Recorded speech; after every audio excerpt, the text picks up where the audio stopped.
Nice. Okay, that's good. Let's get the chats up. I told myself I wouldn't drink, but a free bar is a free bar. Yeah, bro. Dude, open bars are the fucking worst. Especially during the holidays.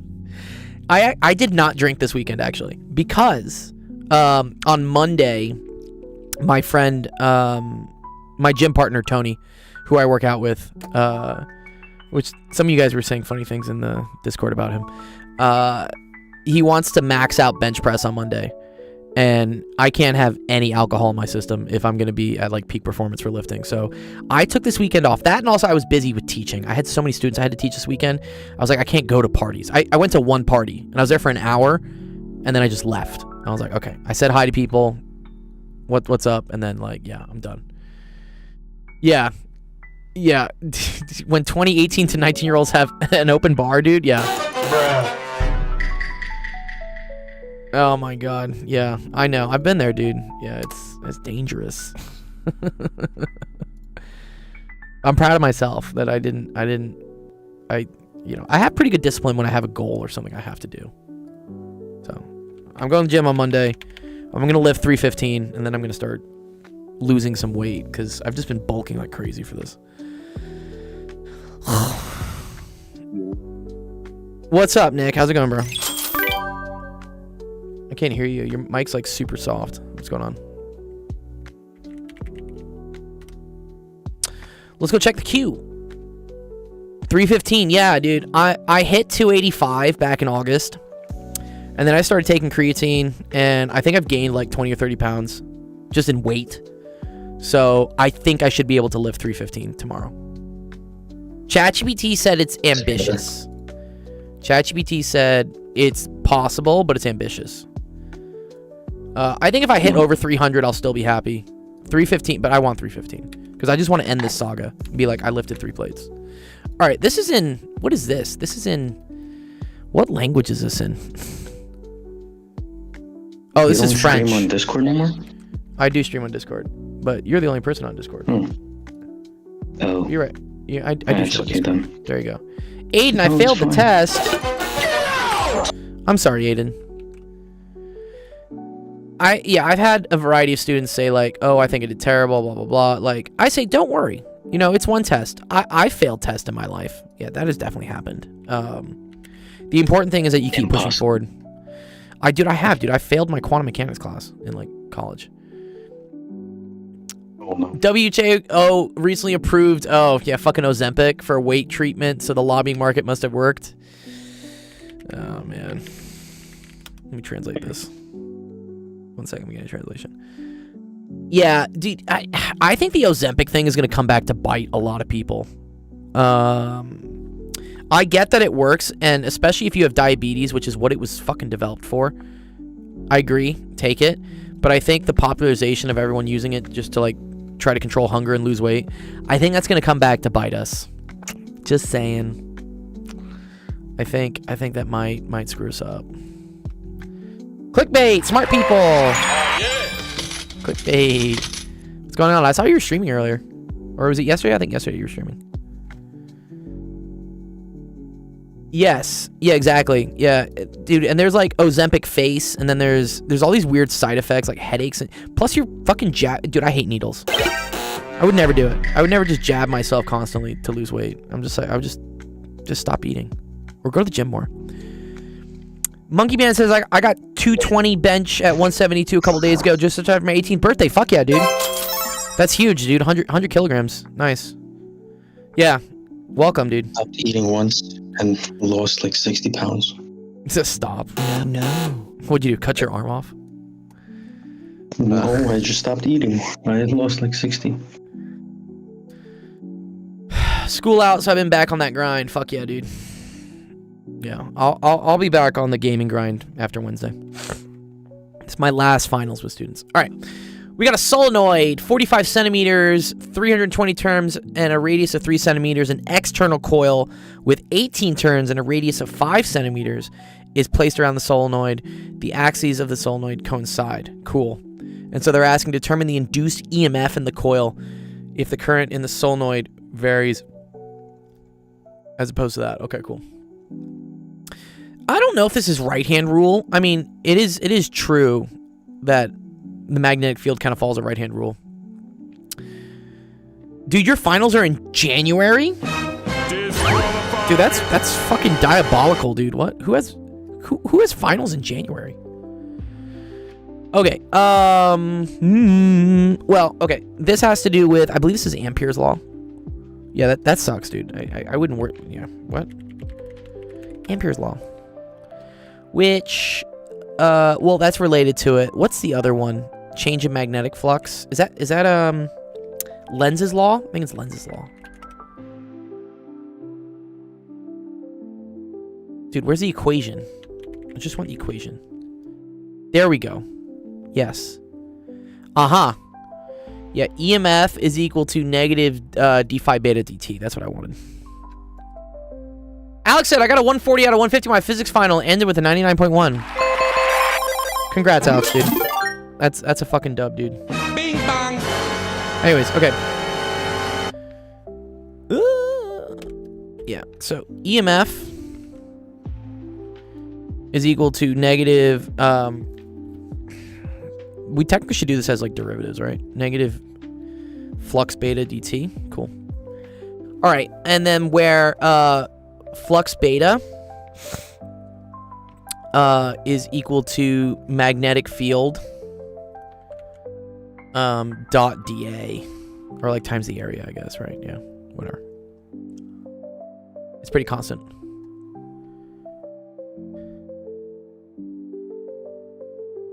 E1%, yeah, that would be crazy work. 60% finals is intense, though. My quantum mechanics class in grad school, the final was 90%. That was bad. That's why I failed quantum mechanics. The final was 90%. I was like, bro, what? Yes, we're going to have to do the ratio of the turns. Yeah, exactly. Well, we're going to have to calculate. So first of all, the outer coil is going to create a magnetic field, right? Yeah, I know technically you're supposed to put N in here. So this outer coil generates a magnetic field.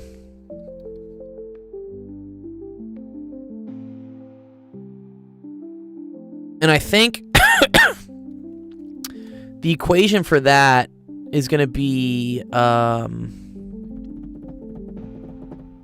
it's related to this. I think it's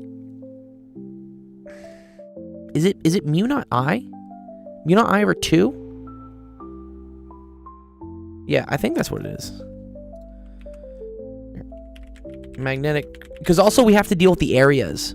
So the area of the amount of magnetic field created by the big coil is over a very large area, but then the little coil only takes in a small amount of it, right? So magnetic field from loop of current. That's what I kind of need. Yeah, but I just want it on axis. Here, like, on axis. Yeah, there. Ooh, that's what I wanted. Ooh, I saw it. I saw the AI mode. It had it. It's mu naught I over 2R. Yeah. Let's see if there's like a... Exactly, Nahan. You're right. Exactly. Pi r squared of the other one. Where's like the nice little equation though? This is the classic derivation. You will always have to do this in physics. The derivation of the magnetic field, like away from the center. But I think it's mu naught I over 2R. And so yeah, magnetic field. So B from a coil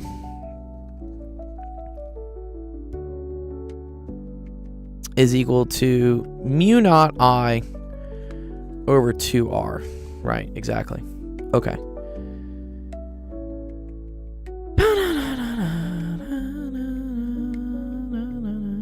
Where this is going to be equal to... And then we're going to have to put an N in front of it too, right?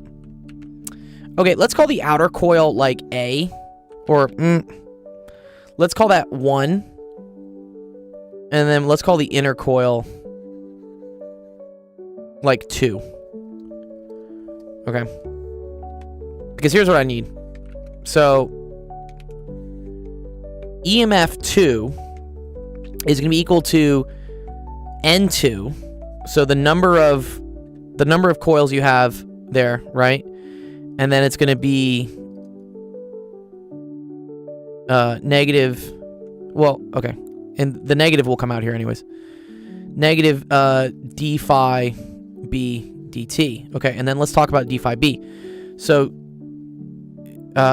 phi b is going to be equal to the magnetic field generated by coil 1.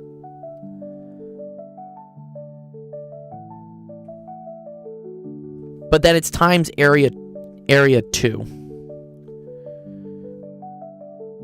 Okay. So then let's figure out what B1 would be. So B1, that's going to be N1 mu naught I over 2 R1, right?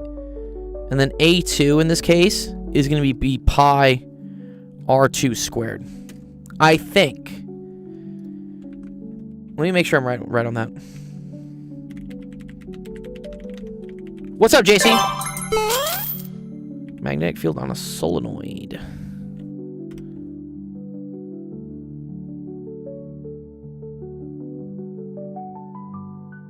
Oh, there is no divide by R? Oh, okay, never mind. Wait. You're in Asia again. It's 7 a.m. Oh, wow. That's a lot of time zones to change. That's a lot of time zones. Number of wire turns, current in the solenoid, length of the solenoid. Oh, because it's different. Yeah, wait. But number of wire turns divided, yeah. Okay, so it's... Yeah, N is like the loops per unit length. Jet lag is scared. Yeah. So let me see. In this question, did they give us... They did give us the length. Oh, okay. All right, sorry. There's a separate equation. I was thinking you could just do it for a loop of wire and then just multiply it by N. But sorry, yeah, you do need this. This is what it is. Yeah. Okay, so this is wrong. This is not for a coil. That's for a single loop. This is what we need. My bad.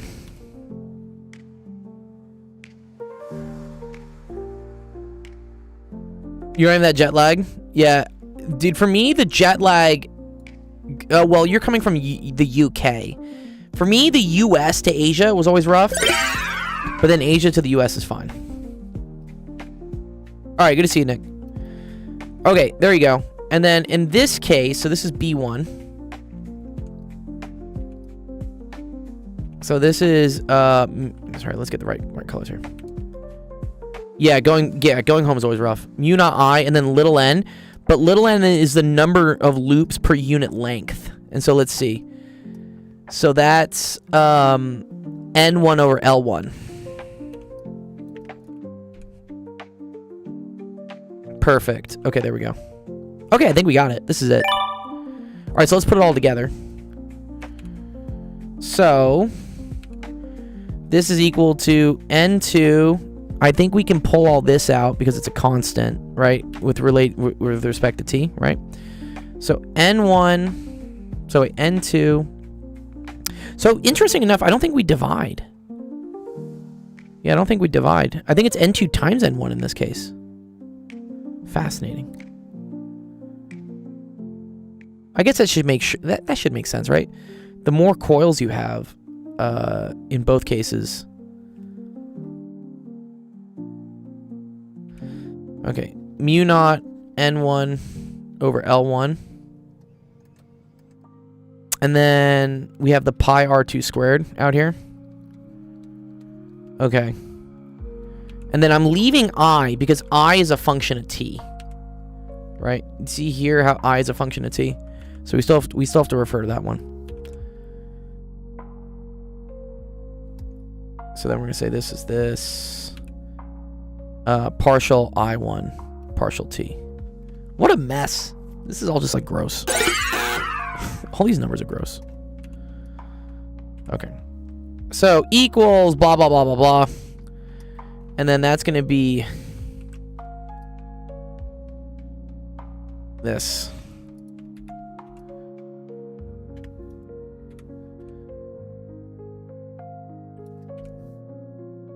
So we'll say partial this, partial t. Which, this is a cool little chain rule thing, right? Because the derivative of sine is cosine, but then you have to also take the derivative of what's inside. So this is going to be 4.6 times 40 pi times the cosine of 40 pi t. Perfect. And then all that stuff. And then look, because I think, yeah, the answer is they wanted something times cosine 40 pi t. Curious. They're trying to mess with you here. They also want it in millivolts. So we have to like divide by 10 to the minus 3. Okay, cool. All right, so let's get some numbers for all this. What is it? N2, which is the small one.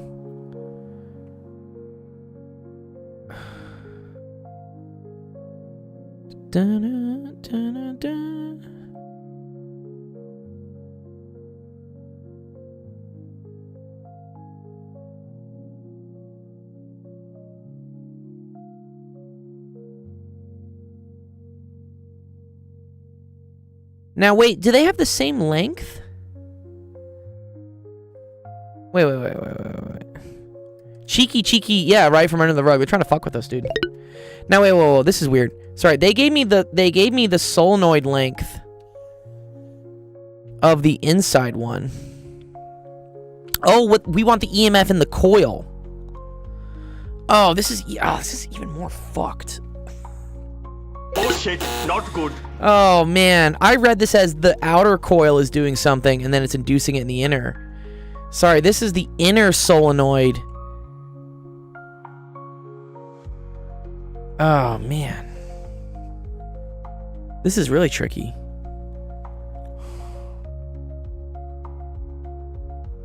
Because the solenoid has zero magnetic field outside of it, right? It should be 0. Yes, it's effectively 0. Yeah. There's no magnetic field outside the solenoid. Okay. Alright, so, sorry, I gotta cancel all this. Sorry. This is why you gotta read the problem. Also, like, don't design shitty problems that are meant to be confusing. I know, dude, right? All that work. It's okay. We know the concept at least. Okay. I want the EMF in the coil, which is outside. I want EMF 1. Okay, so EMF 1, that's going to be equal to N1, right, times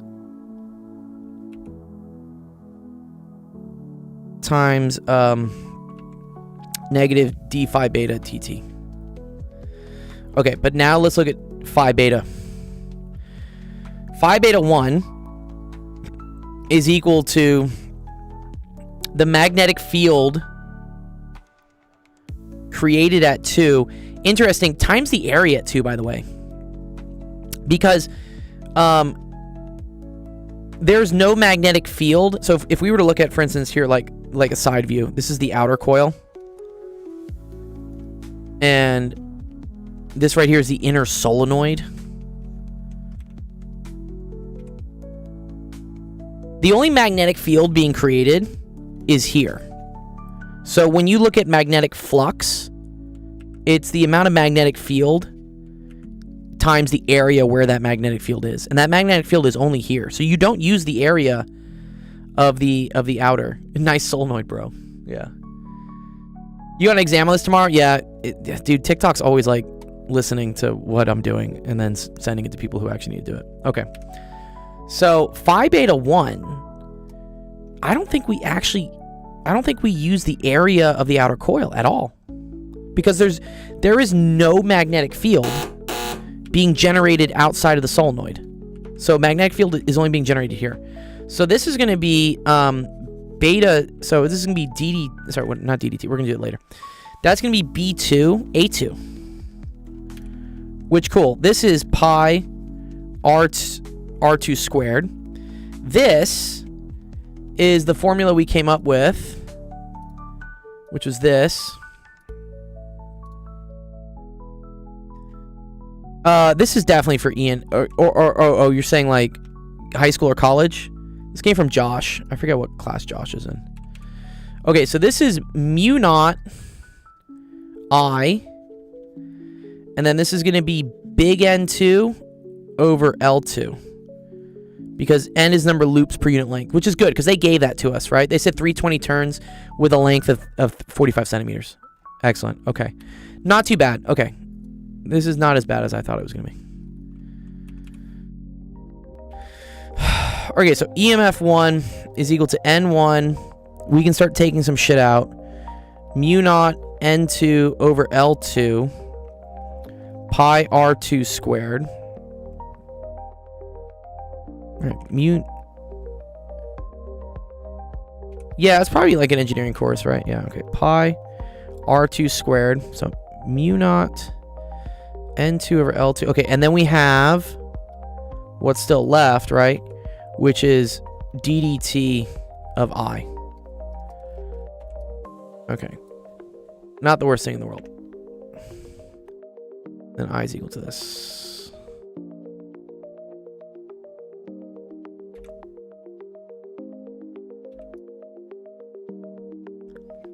Okay. So this is still going to pull out 4.6 40 pi cosine of 40 pi t.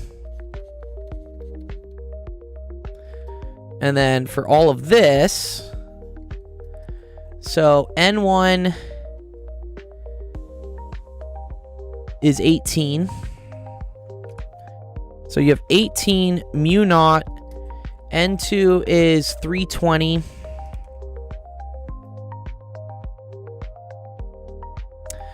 Pi R2 is 0.03 squared. And then the length of this thing is 45 centimeters.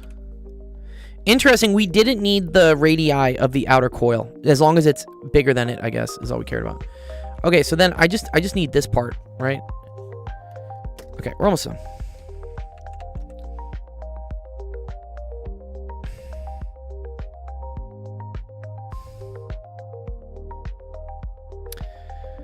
Leave it to Josh to give me a fucking bender heater of a question to start off my Sunday stream, dude. Oh, man. Okay, so 18. Mu naught is 4 pi times 10 to the minus 7. And also, 10 to the minus 7 is 1e minus 7. It's not 10e minus 7. I've seen so many students do that as I've been teaching this week.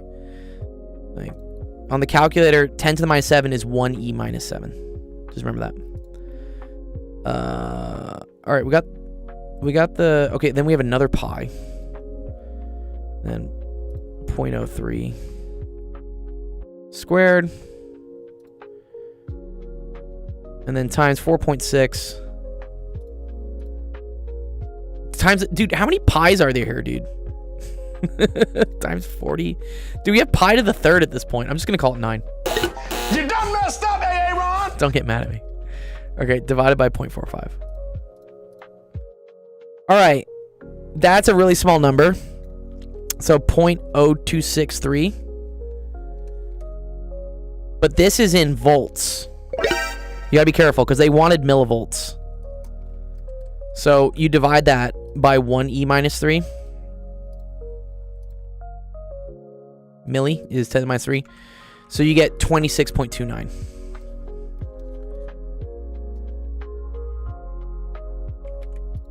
Did I get the Kim K Fortnite skin? No, I haven't played season 9 yet. I will play it this weekend though. Okay, there we go. All right, there we go. Correct answer, I think. Wow, what a heater. That was a heater. Well Oh, man. Josh. And the queue's already up to 10 questions. I knew that would happen. The queue was like 2. See, we get like no new questions from TikTok. Sorry, not from TikTok. From Twitch. The second I start streaming on TikTok and YouTube, instantly the questions come in. All right. So good question, Josh. We're gonna add that to our Discord. So let's mark that as done. Again, if you're just joining us now and want to know how the stream works, the best way for you to submit questions is to go to this website, actualofficehours.com. There you can type your username, drag in a screenshot of what your homework question is you want help with, and we'll do it on the stream. And then if you want to see what everyone else is doing, click here. You can see the live queue. That's everything that's been submitted so far. And then when we finish a question, make sure to join our Discord, because what we'll do here is Josh's question will come up in one of our channels called Homework Help. So this was Josh's question. Where is it? It's the newest one right here. Yeah. And then what I'm going to do is I'm going to paste in the solution we did for him. So there you go, Josh. There's a nice little clean solution you can read up on. All of the streams, by the way, are recorded on Twitch and YouTube. So make sure, go follow us on Twitch, go follow us on YouTube if you want to get those as well. And then another quick announcement is we have a lot of other people that stream and do fun little homework help stuff. Open for questions, anything math or science, middle school up through like college. I can do some engineering, but and if you want to submit OChem questions, I have people that would love to do OChem. But anyways, so here's the calendar of all the different events that are happening as well. So we'll be streaming next week as well. And then we have some other friends such as Zach that do streams and Penn Centers. So grad school quantum mechanics. I have a PhD quantum mechanics friend who can help you out. So if you want to submit a question to the queue, feel free to do it, and then I'll tag that person to help you. Why'd you divide by 0.45 instead of 0.1432 pi? Stop, dude. Stop. I don't personally know ODEs, but again, I have a wonderful community. Our Discord has like 2,200 people in it or something. Did we just hit 2.2K? Or we're at 2.02K. All right, so 2,000 people. And there are some awesome friends that do have... My PhD's in physics, but some people have PhDs in math, and they would love to help out. Ooh, here's another French question. Let me translate this real quick. All right, let's get rid of all this. We don't need all this. Here, translate.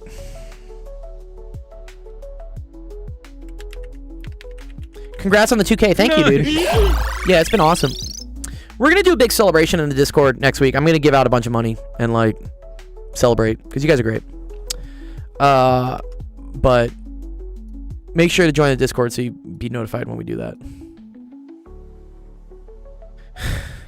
I'm self-teaching and it's slow. If you want to learn quantum mechanics, again, please join my Discord and at me, because I have, again, a friend in my Discord who is trying to teach his own quantum mechanics class, like, in Discord. And he has a PhD in quantum mechanics. So I'm sure he would love to, like, hear from you.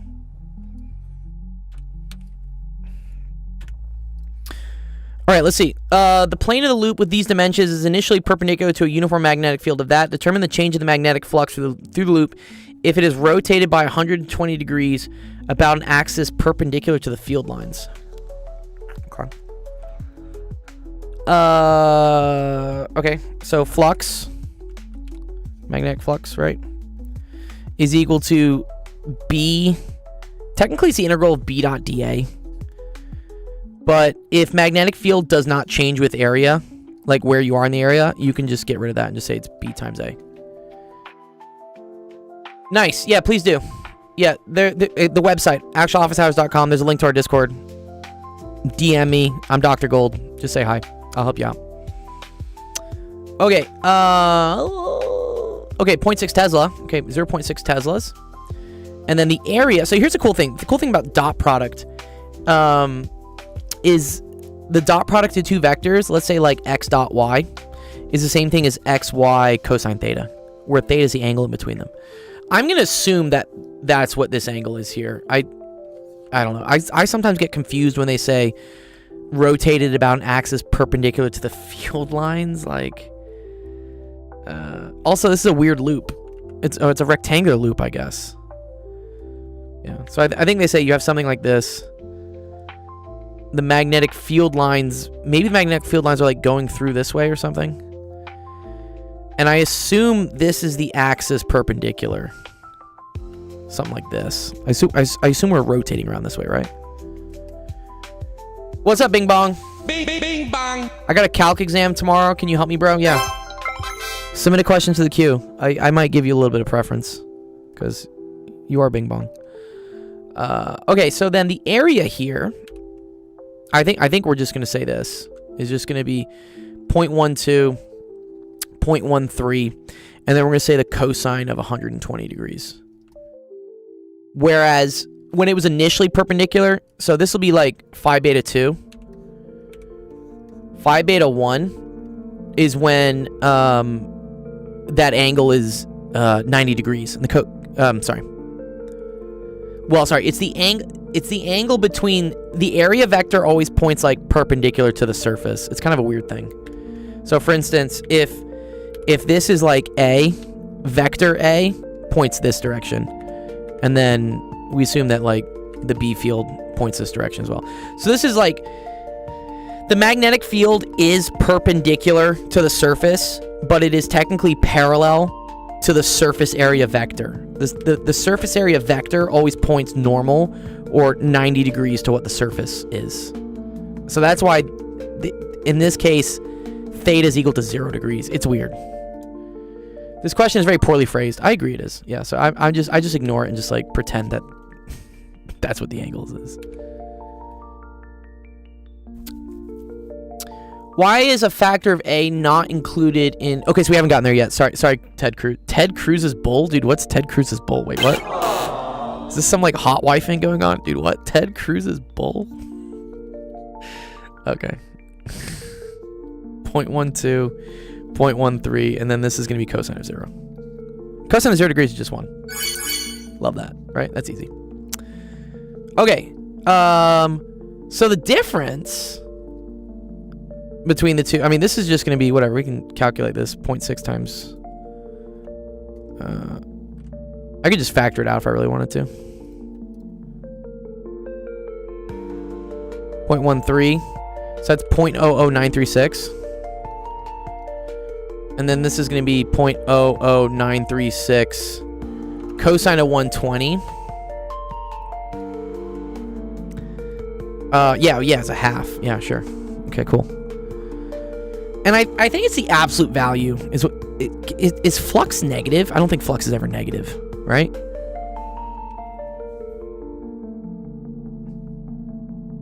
Well, I guess it depends how you define outwards. But okay. I'm just going to call this a half. Okay.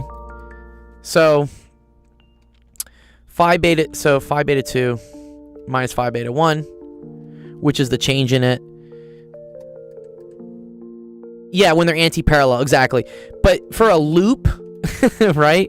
Like, how do I define A for a loop? I guess use the right-hand rule, right? With the maybe curling around it, because usually the loop, right? The direction of the current is, I guess in this case, counterclockwise if magnetic field's coming out of the page. Yeah. Okay. So yeah, this is just this.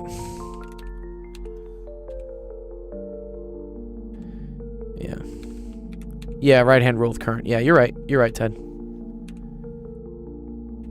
It's funny to call you Ted Cruz. I grew up in Texas, actually. So, like, that man, dude. Okay, so technically this is negative. Negative. Dude, we haven't gotten there yet. No. Chill. I will get to the units eventually. So, yeah, this is... So, I think the answer is negative 3/2 then, right? Technically, right? Because it is completely it's shifting to 0, and then it's technically shifting negative. So is it negative 3/2, 0.00936? And then yes, we'll get it for you. Tesla per meter squared. Is that units for flux? What's the question? If you ever want to see what the question is, if you go to the website, actualofficehours.com, right here, click on the live queue, and then if you click on the username right here of the question, that's the person's question. It'll show up. Units are a social construct. Nothing bad ever happened because of lack of units. Unfortunately, false. There's that whole thing, right, with the Mars lander. They, like, shot a rocket spaceship thing towards Mars, and they fucked up because they used, I think, inches instead of centimeters or something. Did they screw up? What's up, Legendary? Thanks for the follows. Crazy stuff. Okay, so I think it's just that. Where's my calculator? I just want to multiply this. I'm curious to see what ChatGPT says. It's always fun to compare, like, with Clanker, what Clanker says. So, negative 0.01404. Happens all the time, dude. So actually here, if I got this one, I would be like, here, let's just say it's solve. Let's tell that one to solve. I'm curious about this one, solve. Now solve, please. Just want to see what this is the new ChatGPT 5.2. It's supposed to be dope. Let's see what it got here. Yeah, it got the, so the negative 1/2. Yep. What do we got? Negative 1.44. Yeah, cool. Good job. Dude, wait. Oh, is that Weber's? Is that unit Weber's? WB? Is that the unit for magnetic flux? Is the Weber? That's super weird. Yeah, okay, fine. Weber's.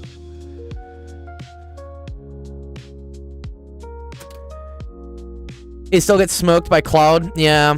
Someone gave me a code to use Cloud Code. They gave me a discount code to use Cloud Code for a week and a half. Let's see. Did we get this one right as well? We got 0.083. Oh, we got different answers than they did.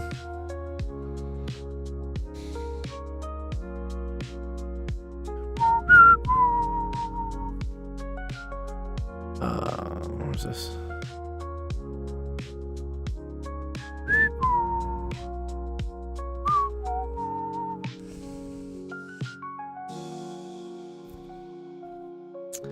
What did I get on this one? I got 26.29. They got... Let me see. Yeah, 18 mu naught 320 over 0.45 pi times 0.03 squared. Yeah. 4.6 40 pi. Interesting. Okay. I think I did this right. Let me see. Chat sometimes screws up on basic arithmetic. So, like, if you just tell chat to do it again. What? Oh, you don't have it? No, okay, stop. God damn it, chat. Dumb.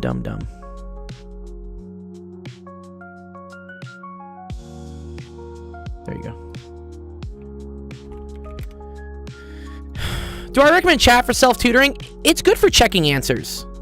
So, in this case, this is what I'm doing. I'm just checking to make sure we got the right answer, which we did. We did on the second question. Good job. We got different answers on the third, so I want to see why that is. Sorry, on the first question.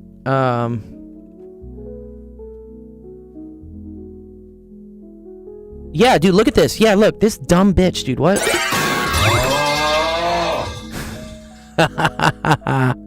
Dude, look at this. Okay, so chat fucked up here. This is a beautiful example, actually, right? By the way.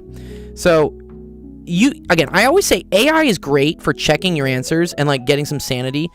It's the same way that I used to learn physics when I was in undergrad, even in grad school, where, like, I would try to do it myself, and then I would go to my friend and be like, hey, what did you get? And then we would compare, and then we would, like, kind of debate with each other who we thought was right. And so this is exactly how I'm using chat in the same way, because I don't have friends right here in my studio to check the answer with. But I can see that chat got the same result symbolically, like all these numbers is the same process that we did it, so I'm happy with that. But I disagree with this final result here. I got 0.0263. It got negative 0.083. So I suspect because we agree here, but we don't agree here, that it screwed this part up. So what I did is I screenshotted this part, just the part in front of the coefficient, and I said, hey man, can you go like do this again, please? And it did, and now it gets the answer I agree with, which is it got 2.63 times 10 to the minus 5. Let me see. 1, 2. It's still off by some stuff, but it's at least the same number. Its powers are off now too, but okay, whatever. It's getting closer. It just goes to show that you can't trust everything chat does, because it'll make like dumb fucking arithmetic mistakes sometimes. But it is great for kind of checking your own sanity and seeing, you know, at least if you agree on the process. Yeah. I did not, and then I joked about using pi equals 3. No, that's a joke.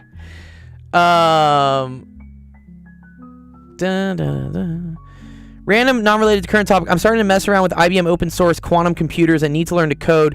Is that something you can help with? So learning to code is best done if you have a reason to learn to code. You can go to all these tutorial websites, like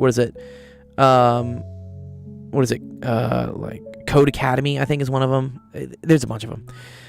The best way to learn how to code is to have a reason to code. So come up with like a project that you want to do. It can be something simple. Like maybe back in my day in high school, we would use our TI-84s, and I learned how to code in TI Basic because I wanted to create little text-based like RPG games. And that taught me a lot about how variables worked, you know, the logic of using like a loop or, you know, functions. I don't think you can really have functions in Basic though. You have to like say like just go to. But that's the best way to learn how to code, I would say. The best AI for calc study-wise, again, I think they're kind of all over the place. Someone recommended Mathway earlier. Nice. You've done the opposite path for your TI-83. What's the opposite path, Starprod? And then, yes, circuits and physics, it does make a lot of mistakes. It does. It's unfortunate. But okay, it's just a tool. I would say it's a tool. It makes mistakes. You know, it's like having a friend. Your friend makes mistakes too. So I think you learn more and you build up more confidence in yourself if you can like question what the AI is doing and say, hey man, I think that's wrong. Disqualified. Soli. Okay, Soli is very good, as what Riley said. Yes, Amir. I need to figure. I don't know how mods work on TikTok. What do I just click on your username? I don't know how that works.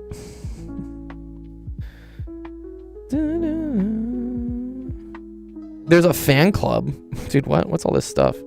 Play together, co-host. TikTok honestly is kind of whack in the streaming. Well, they're new to the streaming game, so they don't know as, again, on OBS and Twitch, it's very easy for me to just mod someone real quick. I don't see how to do it here. Oh wait, one sec. Multi-guest. Reply, add as moderator. Okay, there you go. Now you're a moderator, Amir. There you go. Congrats. Don't abuse your power.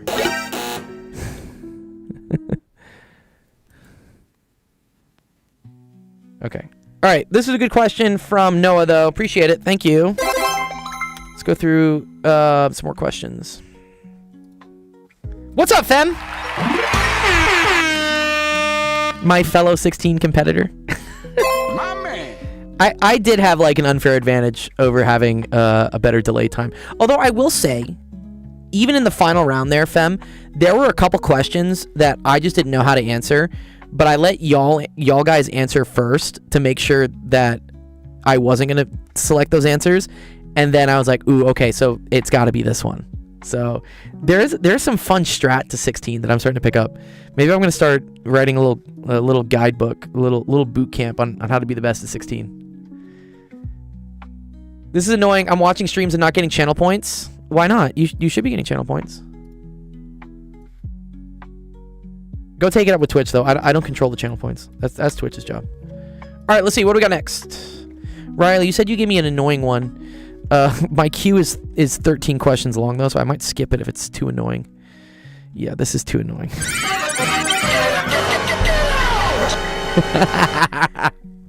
Jesus Christ, dude. What? No. I love you, but no.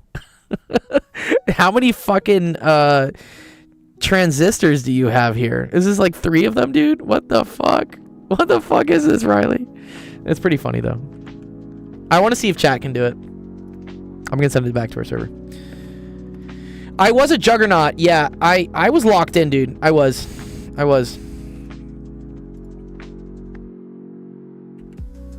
Also, I should have bet more now, Fem, right?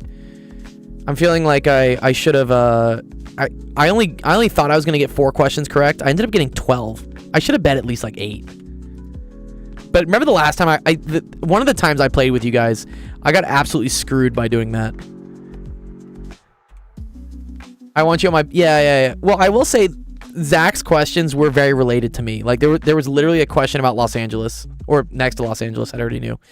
And then another one was like some weird Asian instrument that my friend had literally just started learning playing. Oh, yeah. So I was joking. I'm like, thanks, Zach, dude. I'll deposit in your account. All right. Let's see what we got. Let A and B be positive real numbers such that A is greater than 1 and B is less than A. Let P be a point in the first quadrant that lies on the hyperbola. Cool. Suppose the tangent to the hyperbola at P passes through the point 1, 0. And suppose that the normal to the hyperbola at P cuts off, Jesus Christ, equal intercepts on the coordinate axis. Cool. Let delta... yeah. Let delta denote the area of the triangle formed by the tangent at P, the normal at P, and the x-axis. Wait. The normal at P, and the x-axis. Oh, okay. If E denotes the eccentricity of the hyperbola, which of the following statements is true? What the hell is this? What is, sorry, what? Mitaruno, you gotta explain yourself. Where did this question come from? Okay. For everyone else in the crowd who's like equally lost as me. A hyperbola is something that looks like this. Or I guess it can look like this. If it's x minus y, I think it's the horizontal one, right?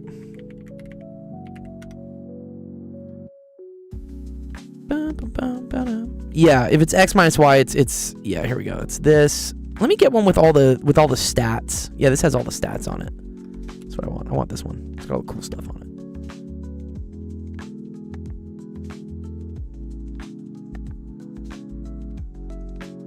On says, is there a way to explain what the question is on the website? I have a screenshot of the code and I know what it's doing, but I want to break down the code into what each part does. You can just submit the screenshot and then stick around for me to answer it.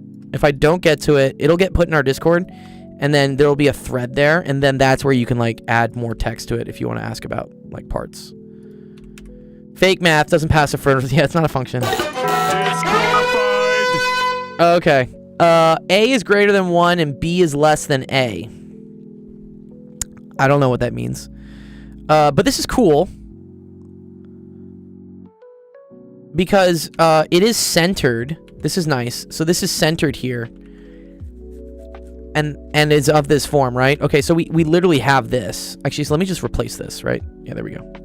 This is actually what we have. Okay. Suppose that, and then P is a point that is in the first quadrant. So that's somewhere over here. Right? This is the first quadrant. And so it's got to be somewhere here. And we need the tangent to pass through 1, 0. So this, so A is greater than 1. That's great. Okay. So that tells us A is beyond 1, but that the tangent to this, which is something like this. There we go. Let me like try to like show it. Want something that looks like kind of nice. There we go. The tangent has to pass through 1, 0.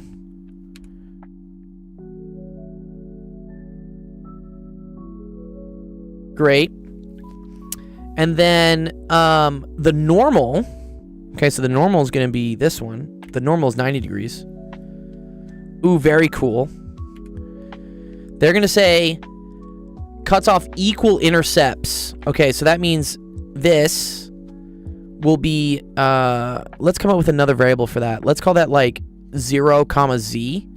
And then it needs to cut off here as well at z, comma, 0, right?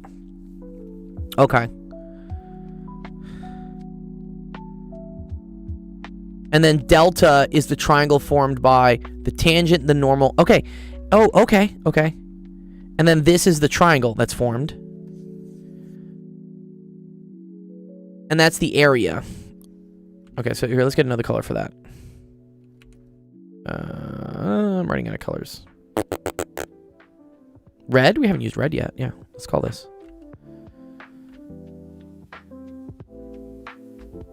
Cool. So then this is delta. Goal 2K likes. Thanks, Amir.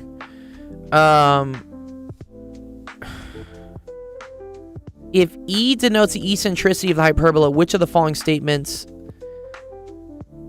are true? Oh, so multiple statements could be true here. Great.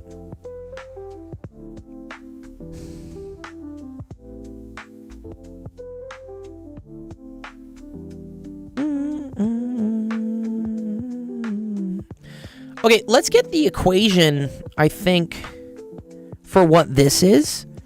And then I know the derivative of that function is going to have to be related to this. And then the negative reciprocal of that needs to be related to this. What's up, Star Prod?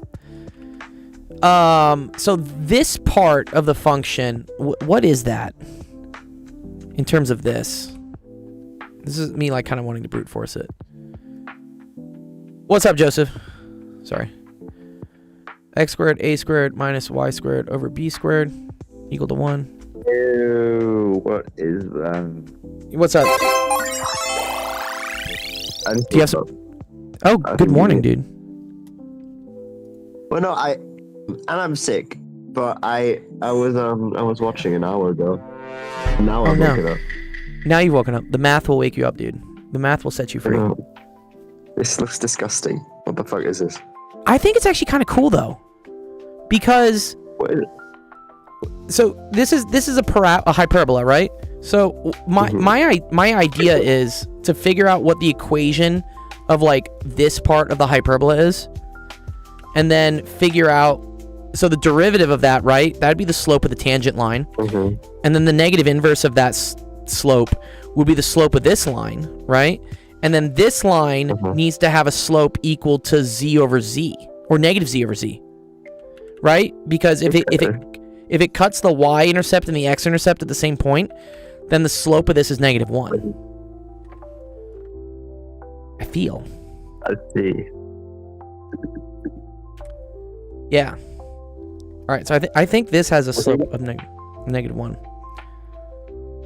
Can you do like an implicit derivative? I was gonna do the American, just brute force method and just rearrange this to get this equation. That would work. I think it would work. Oh, congrats, Riley! Your brother just got engaged. Nice, dude. Nice. That's dope. Okay. Yeah. Because what is this? This is y squared over b squared is equal to x squared over a squared minus 1, right? And then, so I want y is equal to b square root of x squared over a squared minus 1. I think this is the one. Let's think about that.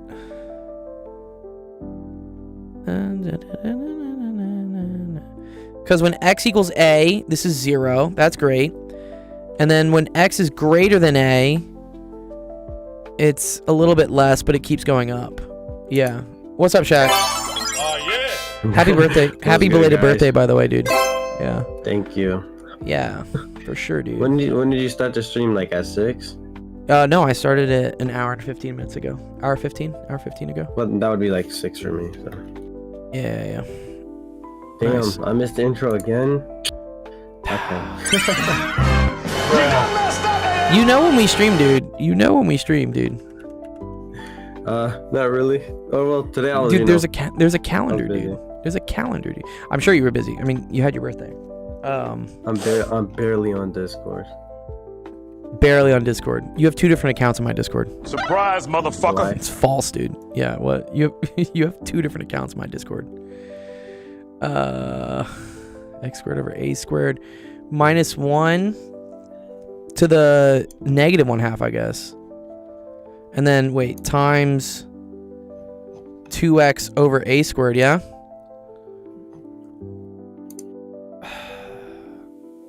Someone needs to yell at me for, like, having, like, incorrect math here. Okay. I think that's good so far. That looks right. It looks right, right? Yeah, it looks right. And then I want the negative reciprocal of this. So let's cancel some stuff. Let's make this look like a little prettier, right? Okay, so I can cancel the 2 with this. So we have 2xb over a squared. And then this is 1 over the square root of x squared over a squared minus 1. Cool. And so the slope of that needs to then intersect. Oh, very cool. Very cool. Very cool. This has to happen at. Oh, Joseph. I think. Wait, no. This looks impossible. I'll give it a couple more minutes. If I can't solve it, I'll leave it to somewhere else. But okay, that's dy dx. So let's get the slope of the normal line, which would be the negative inverse of this, right? So the slope of the normal. Why does this look impossible? I don't know. Someone in my chat said it looked impossible. Oh. I don't think it's impossible. Okay, negative a squared over I think 2x. Metaphorically, it looks impossible. I think Yes. that's what they're getting at. Yeah, metaphorically it looks Isn't the impossible. slope -1? Sorry? Yes. Isn't -1. the slope You're right. -1? Yes. Oh, so the minus. So this cancels. So then I get 1 is equal to a squared over 2xb square root of x squared over a squared minus 1. Okay. So we still have 2 unknowns, right? We still have a and b, which is unknown. So we just need another equation.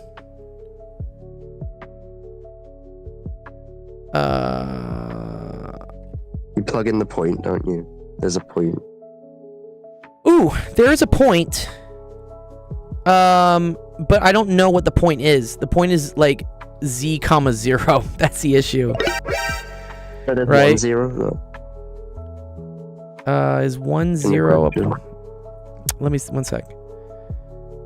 So, well, that's where the tangent of the hyperbola passes through. So, Did you use that? so we could use that with this. So if we use, so let's look at like the tangent line. So that's going to be,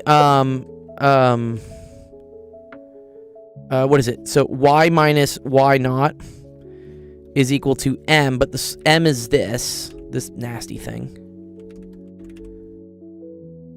And then it's x minus x naught, right? That's the tangent line. And then I can plug in the point there, which is 1 comma 0. Wait, isn't the tangent line just with a slope of 1 though?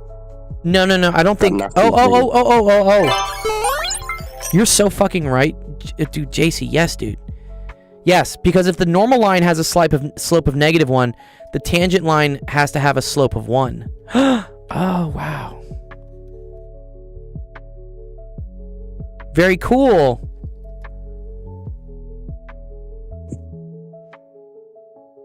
Yep.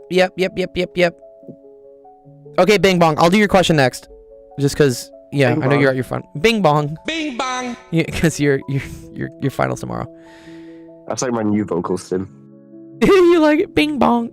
So the delta Bing triangles bong. are 45, 45, 90. Oh, it is. Oh, see, this is where Femvox is thinking. Yeah, Femvox is thinking with portals here. Right. Okay, so if the slope of this is -1, so actually, I don't even think we needed to do all this, because watch. You are right. I know that this must be 45 degrees then. Right, Fem? And if this is 90, it's a 45, 45, 90. Beautiful. So that tells me that this length equals this length, right? Oh, fuck, that's cool.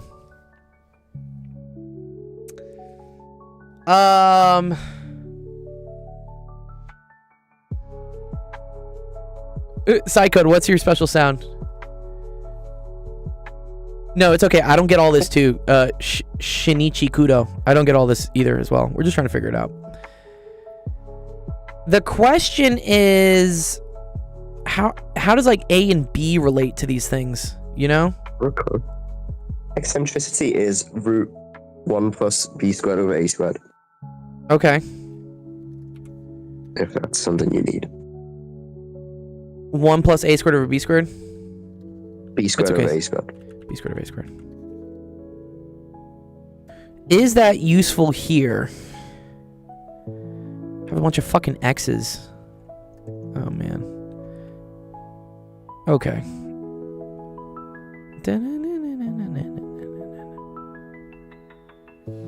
Okay. Oh, but okay, that's trivial. Saying if this is equal to -1, then sure, like this is equal to 1.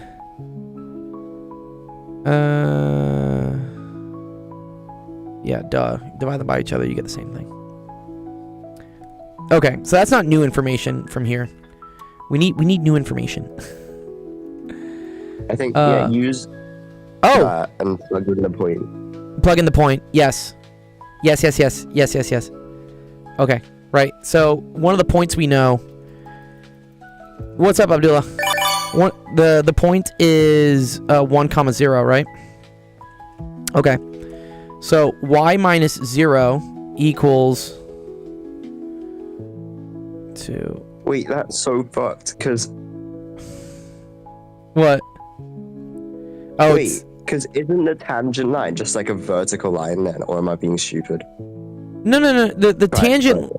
No, the tangent line is tangent to the point on the hyperbola here, which just means it's like this. Oh shit! Yeah.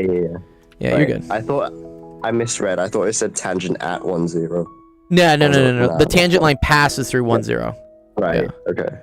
Yeah, you're good. So this is just y is equal to this. This is 1. Because that massive chunk is 1. Correct. But then I'm just gonna get y equals x. Y equals x. X. Oh, y equals x minus 1. Oh fuck. Yeah, you're right. Oh, very cool. Okay. Hell yeah, dude. Oh, these are JEE questions? Oh, I should have fucking banned these from the beginning. Dude, this didn't look like JEE. They're getting clever here.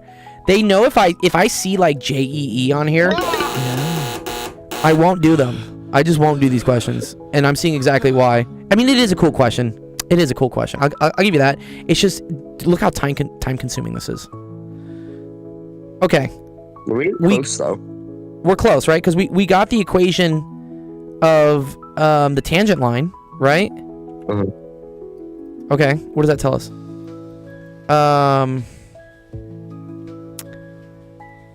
Does that mean... Alright, so if y equals x minus 1, that means I should be able to find this intersection then, right? And then once I have this point, then I can find the length of this. Yeah. And then I can find the length of this, and then we'll get the area, and then maybe the eccentricity will fucking pop out or something, right? Yeah. Hopefully. Okay. Hopefully. I think we need to get this. If we get this point, I think all our problems are solved. So I just need to know where... I know the coordinates of that point in terms of z, I think. Oh, interesting. Oh, because it's a do you think it's a halfway point? Oh, wait. We can write the... Yes, we can write the equation of this line. Yes. Yeah. Okay. Yeah. So whatever. This line, that's equal to y is equal to negative x plus 1, or negative x1 plus z, right? Got you. Right. Okay. So then the intersection of those 2 points is negative x plus z equals x minus 1, right? So So z is 2x minus 1. equals 2x minus... Well, I want x actually, though, right? I want x. Oh, shit. Right? Because I want the x point that they intersect at. Yeah. So x is equal to 1/2 z plus 1, right? Yes. And then y is equal to... My brain's not working, you do it. 3/2. It's so yeah, y is equal to negative 1/2 z plus 1 plus z, right? Yes. Right? Yep. So that's just 1/2 z plus 1/2 plus minus 1/2, right? Yeah. So it's 1/2 of z minus 1. 1/2 z minus 1. Or z, because you're American. Z. I say Z too. I actually like Z. Yeah, Okay. Z's so much better. It's so much fucking better. Z's like C or like what? Like what's going on? Okay. Radio. Okay. So we've now determined what this point is. At least fucking JEE. No, we do not like JEE, fem. Okay, Is that how you say it? That point also satisfies the hyperbola. Yes. Let me make sure I got this right. 1/2 z plus 1, 1/2 z minus 1.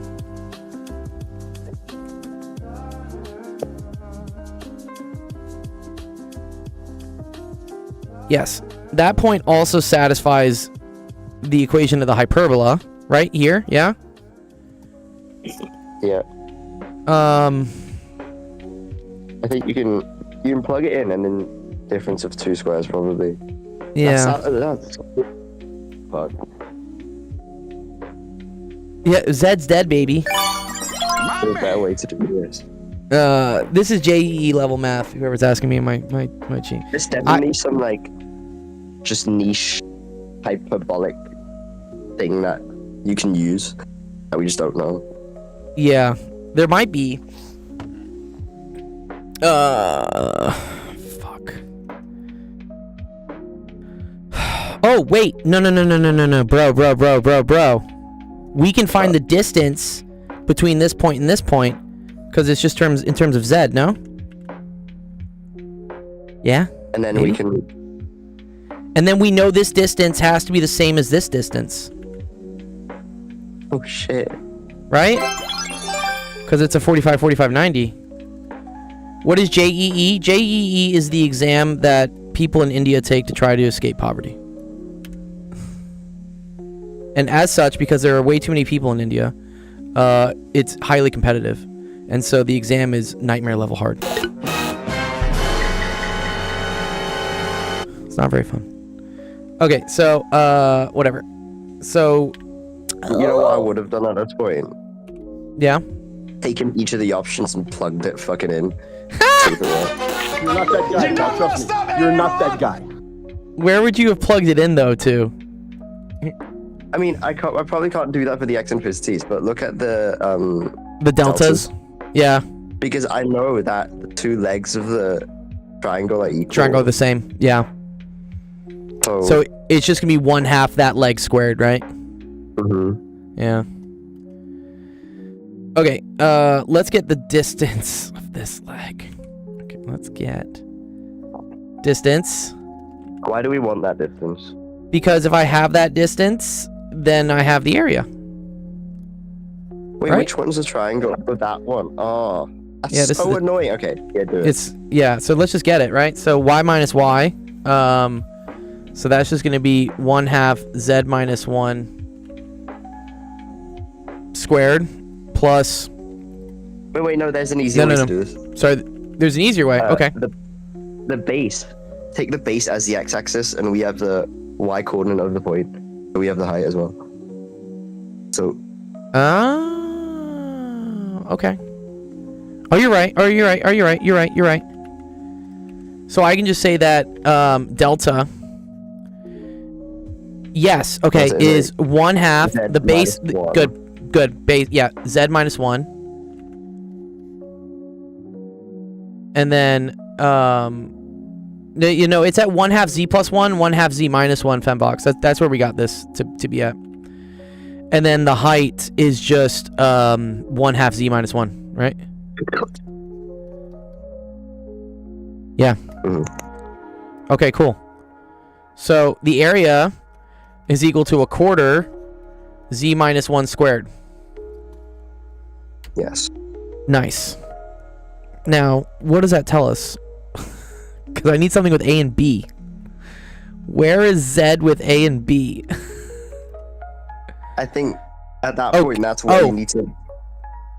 Can we solve for A and B with here? With Z? You can plug it in.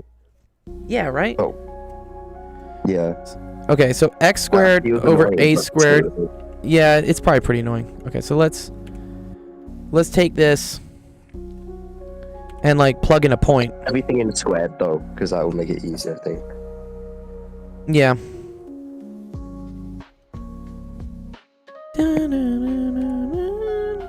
I think just Okay. plug in the point with Z no. Yeah, I'm gonna plug in this Yeah. point, the black one, right? Yeah. Let's just do that. So that's 1/4 Z plus 1 squared over A squared minus 1/4 Z minus 1 squared equals 1. This is JEE math. Okay, over B squared. Okay, so we can get rid of the 4, I guess, right? I can put the 4 over here, at least. So fuck's this.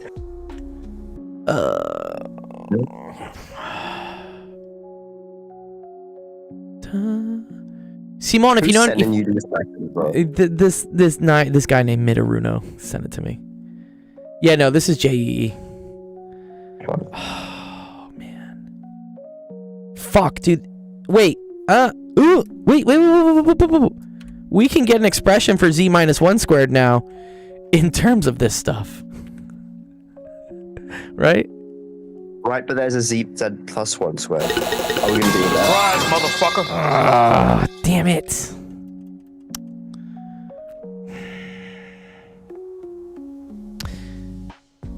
Yeah, I need another relationship between Z.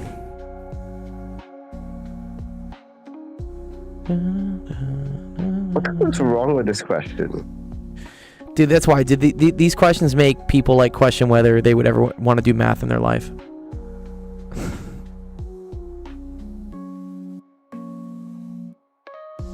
Hi, man. How can I understand the analysis? Honestly, this is like kind of like whack. There's a lot of stuff going on.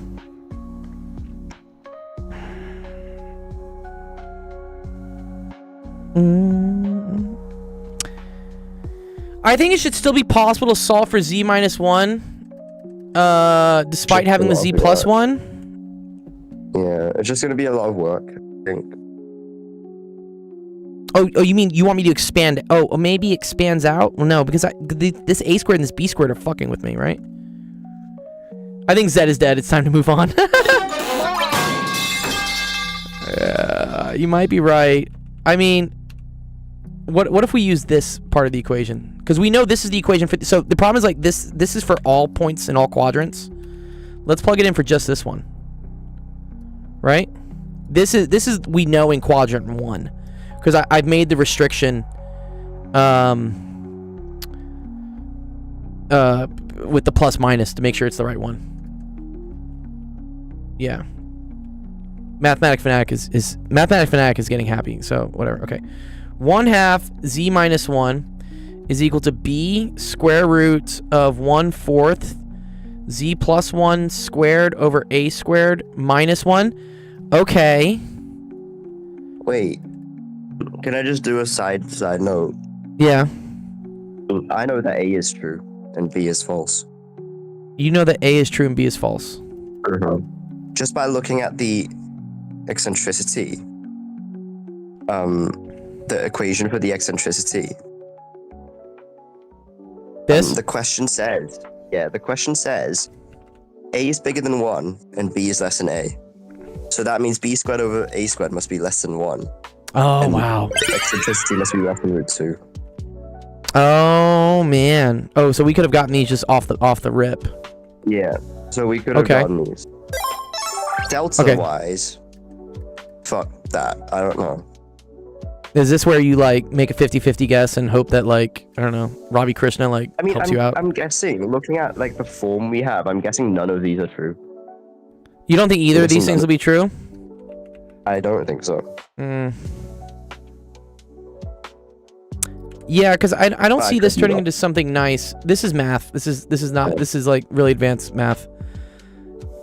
I mean, what? Because if I want this to even have like the same denominator, this has to be like 4a squared over 4a squared. And I don't know. How are we gonna get z minus 1 out of this? Well, wait a minute. Yeah.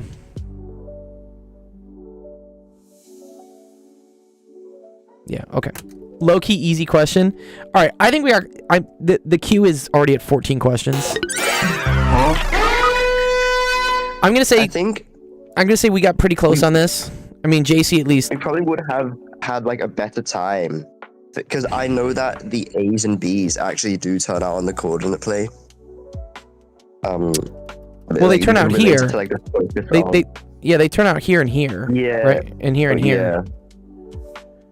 Oh, wait. We know that this is a point, a comma 0. Does that help us? For here, for instance? Oh, no, that's dumb, right? Yeah, of course, yeah, because if this is a, this is 1 minus 1, it's just 0. A comma 0 is the, just that hyperbola. Yeah. Max says, just find the two coordinates and do vector cross product. What? We're in 2 dimensions, bro. Bruv, what? No, dude, you trying to find the fucking volume of a parallel pipette or something, dude? I am live on Twitch, yes. Okay. You know what? Okay, just in the interest, because I know a lot of people are waiting. I'm gonna pause on this question. It's not done. We've made a lot of progress. If anybody wants to continue the discussion on this question, I'm more than happy to go through it later on our Discord. So Midaruno, I learned a lot during this, which I think is still cool. Sometimes the point of math is not to get the right answer. It's to learn how you got the wrong answer a bunch of times. You're so corny, bro.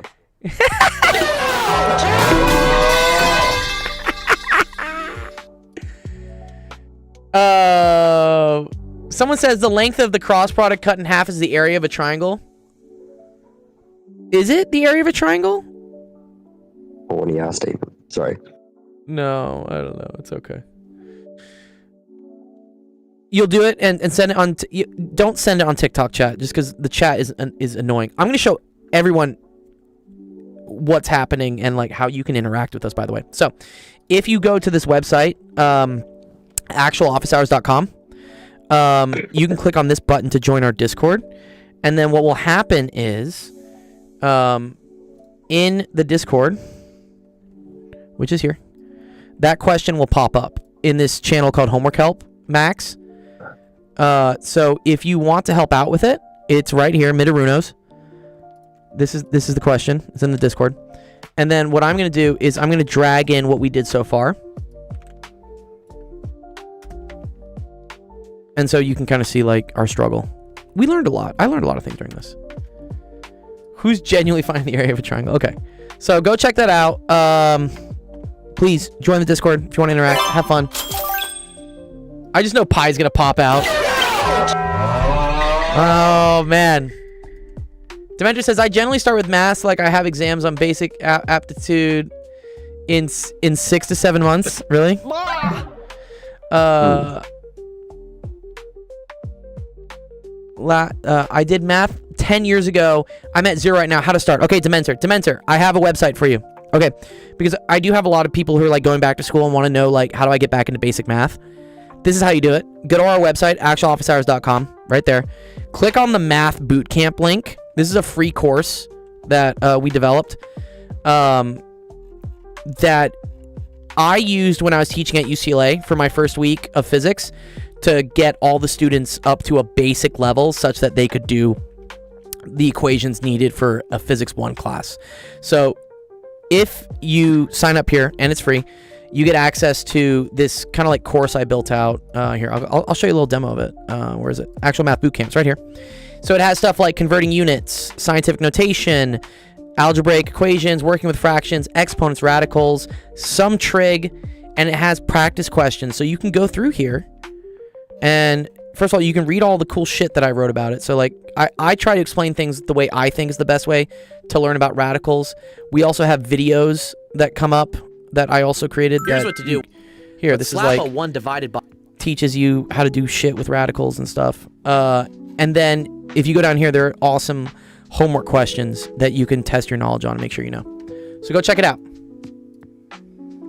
You have your JEE on May 17th, 2026. God bless you. Disqualified. But also, I would not wish JEE on my worst enemies. No, those are free. No, all of that stuff is free. All of that totally free. It's absolutely free. Yeah, go check it out. It's totally free. We're a nonprofit. All this shit is free. I mean, I appreciate donations, but like everything's free. Okay. Let's see. I did say I would help out Bing Bong because he has a calc final tomorrow, and he is a regular of our Discord community. Yeah, you're good, dude. Yeah, you're very welcome, Dementor. Go check it out. Like, I created it literally for people just like you.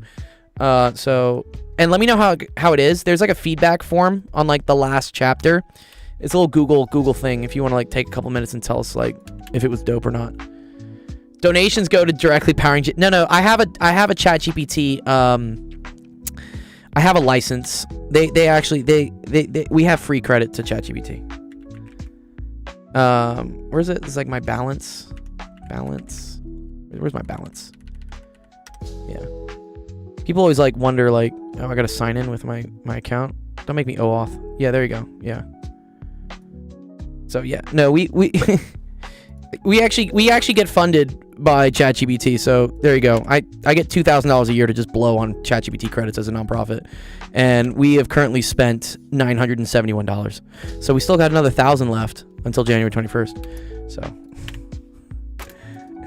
we don't need money for ChatGPT. I need money for like the Discord and like the prizes and all the other stuff we do, the fun activities. That stuff requires cash. ChatGPT did kind of fall off, honestly. All right, where's Bing Bong? Bing Bong, you here? I'm doing your question. Let me make sure Bing Bong's in the chat. Fuck are you, Bing Bong?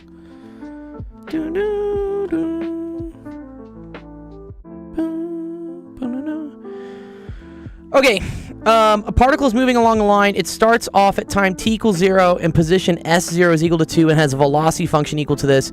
Find the position of the particle at t equals 4. This is great. So this is something doable.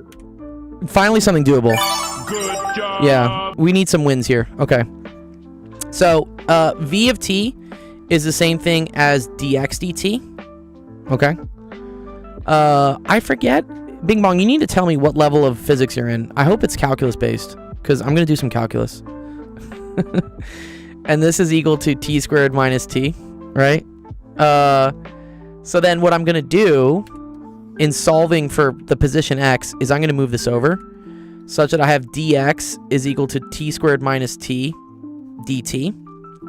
And now I'm going to integrate both sides. Okay? And so what that's going to do, integral of dx is just going to be x. This integral is going to be t to the third over 3 minus t squared over 2 plus c. Don't forget the plus c. And I'll show you why. The plus c is important. So you may be asking yourself, how do we solve for the plus c? So this is what's called like a boundary condition. We need to use a boundary condition. And what they told us here is that when t equals 0, x is equal to 2. That's what this means. So looking in here, I'm going to say, okay, cool. So x of 0, which should equal 2, that's going to be equal to 0 cubed over 3 minus 0 squared over 2 plus c. This goes away, this goes away. And that tells me right away that 2 is equal to c. Is it wrong to directly integrate dx dt without moving dt to the right-hand side? I think technically yes. I think you can't integrate without a dt, technically. I know what you're doing, but I think your teacher would get upset if you didn't put the dt over there. The math people would get upset. They're just like, bro, what? You can't do that. Gold looks like he's doing physics in the gym. I didn't go to the gym today. I am wearing like gym clothing, but yeah, I didn't go to the gym today. I'm going to the gym tomorrow. All right, so 2 is equal to c. So now I get my final equation. So x of t is going to be equal to t cubed over 3 minus t squared over 2 plus 2. There we go. Dr. Gold, I just want to say I really appreciate what you're doing, like non-profits and shit. Yeah, thank you, haha. Okay, cool. There you go, Bing Bong. Bing Bong. We did it. Because I think that's all I asked for. Oh, wait, they wanted some more stuff. Sorry, they said find the position of the particle at t equals 4. Okay, so x of 4. So, like, at t equals 4. Sorry, we're not done yet. 4 to the third over 3 minus 4 squared over 2 plus 2. 4 to the third is 64. So, 6. Dude, this is ugly numbers. Ugh, gross. 64 over 3 minus 16 over 2 plus 2. So this is 8 plus 2. Minus 8 plus 2 is minus 6. Okay, so 64 over 3 minus 6. Good morning, Gold. Thanks. What's up, Eric? I think it's good afternoon. It's almost 5 o'clock here. Big shout out to Eric. Eric's another awesome math streamer on Twitch. Go give him a follow. He's a cool guy. Doesn't afraid of anything. 64 over 3 minus 18 over 3. So then this is 46 over 3. I think Joseph is eating noodles. I'm not eating noodles. I'm currently lying sick in bed right now. He's so sick. A poor. I'm not that sick. I was probably more sick like 2 days ago. Did you get COVID? Did you get COVID? Did you get COVID, dude? It's okay. You can tell us. Well, I hope not, because I've just been on a plane. No. Yeah, I feel like everyone's getting sick right now. I keep seeing everyone's Instagram stories saying like, "Oh, I'm sick," and I'm like, "Oh, dude, I don't." This is why. Flu going around. I think it is going around. That's why I don't want to go outside. I don't want to leave my apartment. I don't want to get sick. Winter time. Yeah. Winter flu. Yeah. Winter. What is it? The seasons are changing. Mm. He got the panda flu. You got the panda flu, apparently, is what. I have got the panda flu. Panda flu. That was one of the 16 trivia questions. Apparently, China, when they want to express like friendliness with another country, they donate a panda to their zoo. You guys know this? How were you so good at that, by the way? Oh, I just know some of that shit, because I'm 35. I'm fucking old. Fair enough. Fair enough, right? I've seen a lot of the world. Yeah. Thank you, Fembot. Joseph, yes, do feel better. Yeah. I do need to go out in a bit. Okay. Get some stuff. You're gonna go get some NyQuil, DayQuil, or whatever. I just don't want to move though. Gold has a PhD in panda history. False. But anyways, yeah. Okay, King. Jesus, what is this? This is in German. I'm having. Can y'all? What is this cropping, dude? Bro, you cut off both ends of the question. I think this is it. The fact that it's cropped like this and it's rotated. It's cropped and rotated, dude. What did you do to me, dude? Who chose violence this morning? What the fuck? Oh, fuck me. All right. I think. Okay, so here I'm gonna box out what I don't think is part of the question because I need ChatGPT to translate this. This is worth 25 pikes. 25 pikes. Yeah, what is PK? PK. I don't think this is German. What's all the weird fucking E's on the? Or maybe it is German. Okay, let's translate this. Oh. It looks like Finnish. Maybe it's Finnish. Definitely not German, Eric says. Okay, we're gonna translate. Let me see if he submitted another one. Oh no, that was King, and then this was Kisei. Ooh, I like this. This is beautiful. Yeah, see, I love this. Yeah, this is a nice little physics question. Thank you, Kisei, for this. I like this one. It's Norwegian. Wait, yeah, let's ask. What language was that? Albanian. You're all wrong. It's Albanian. Monker says it's not Albanian. Are you Albanian? Okay, y'all can argue in the chat which language you think it is. Albanian looks like a cool language. Yeah. Isn't Dua Lipa Albanian? Is Dua Lipa Albanian? I think Dua Lipa is Albanian. Ikean is a language? Dude, what? Yeah. She's like from Albania and Kosovo. Yeah. And from the UK, but... And from the UK, right, yeah. That's where she, like, you know... I don't think she became a pop star in Albania. But, yeah. Okay. Convert to exponential polar form and determine the real and imaginary parts of the complex number. What are these exponents, bro? What's going on here? Why is there a 24, a 48, and a 715? Is 715 divisible by any of these? Oh. I know what they're just trying to mess with us. This is, what is 715 mod 4? Right? Cause isn't that the repeatability, right, of I? It's 3. I'm not a K-popper, bro. Sorry, someone in the chat. Mouse. Fucking poisoned. Yeah, poisoned's hilarious. Okay. So it's mod 4, right? Okay, so that's 3. So Rat. So is that -1 then, right? Because it goes from I to -1 to negative I. It's negative I. To 1. No, it's right. So it's negative I, right? Wait. Yeah. Right, mod 3? Well, if it was mod 0,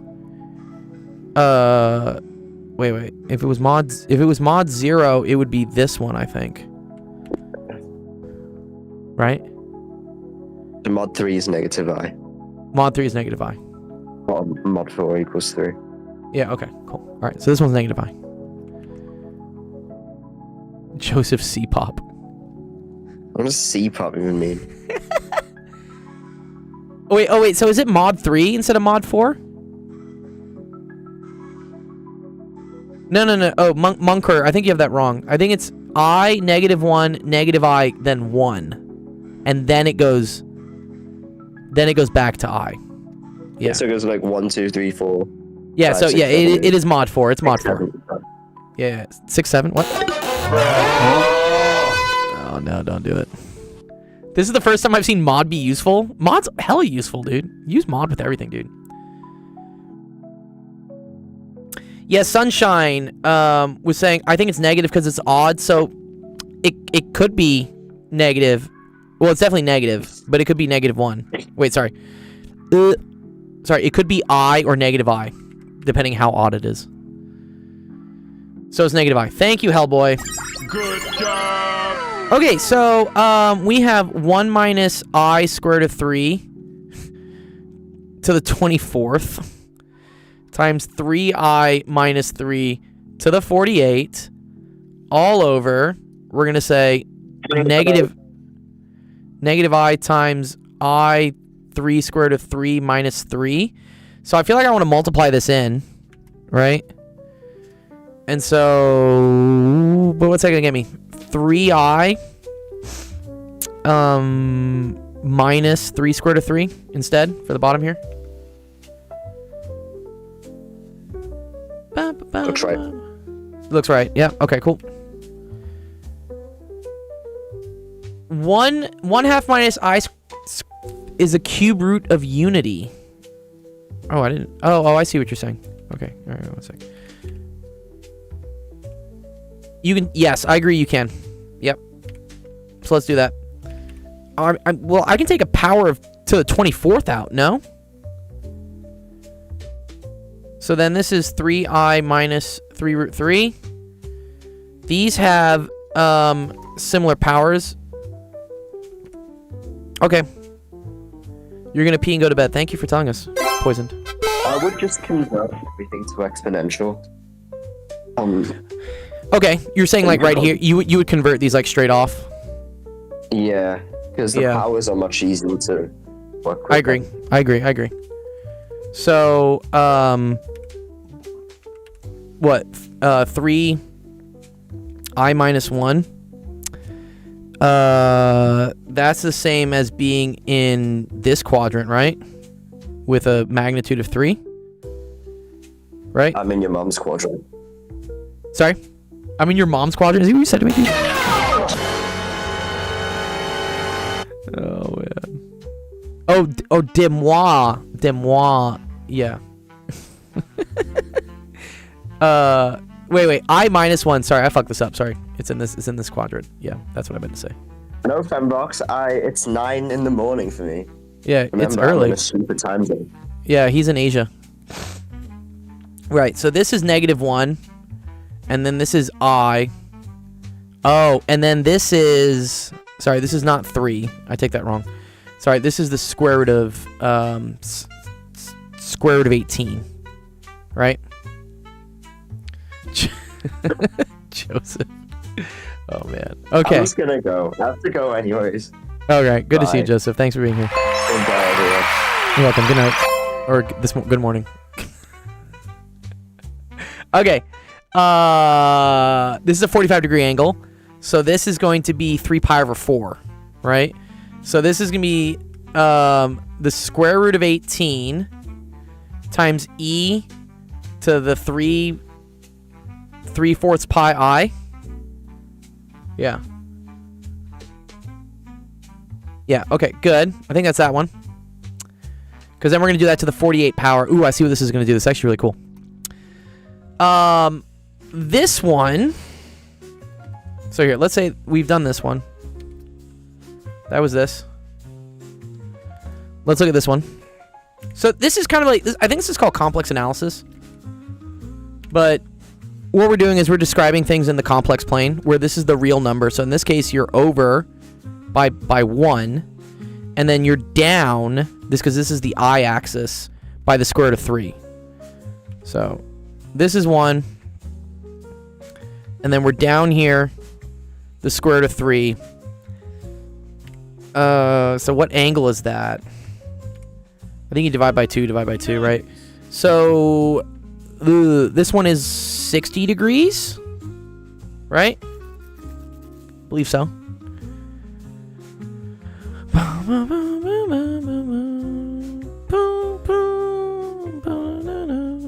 Okay, and with 1 and the square root of 3, that means that this length was 4 over 2, right? Okay, so this one is 4 e to the... It's pi over 6 away. Is that 5 pi over 6? No, sorry, pi over 3.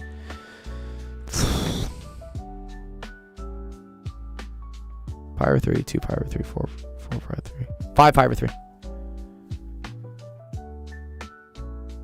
Just want to say, I love you're doing math on stream. I stumbled to this after scrolling for a while. Nice. Thanks for finding us, Urshi. Bless the algorithm. Yeah, make sure, like, subscribe, all the fun stuff. We do this a lot, so if you ever have questions with math, or if you want to help out, you know, I don't know everything. I always love when other viewers come in and, like, help me out. How can one join MIT for engineering? I don't know. Do very well on the SAT. Go find a nice mentor. If you're trying to do it from India, I don't know. The international students coming to the US is kind of like screwed right now. No. Go blame the orange man in office. Okay, so I think this is this. Yeah. Do we agree with this? I think we do. So then this one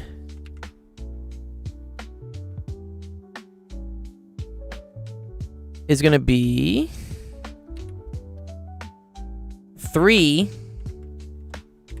Oh, and it's the same thing. Oh, wait. No, square root of 3. Yeah, we're good. So again, this is going to be 3 I minus the square root of 3. So this is 1. Oh, that one you just keep. I think I want to keep... No, I think I will... Should it be a 2 for here?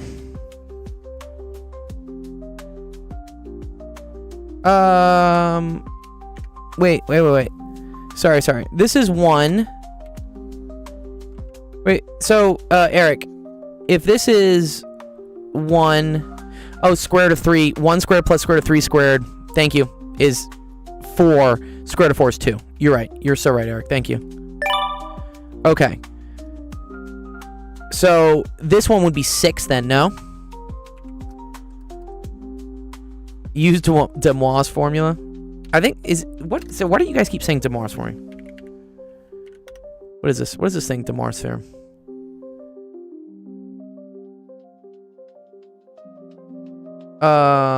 You want me to do it with sines and cosines? I don't think I want to use sines and cosines. No, not for this one. No. I think I want to just keep it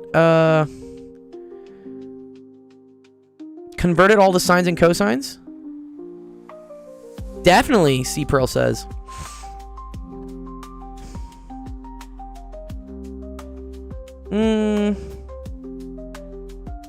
Maybe. We'll get the same thing here. But then I'd have to use, I think, like, addition and subtraction rules of angles, no? Because this is like a 45-degree angle. These are basically the same, though, no?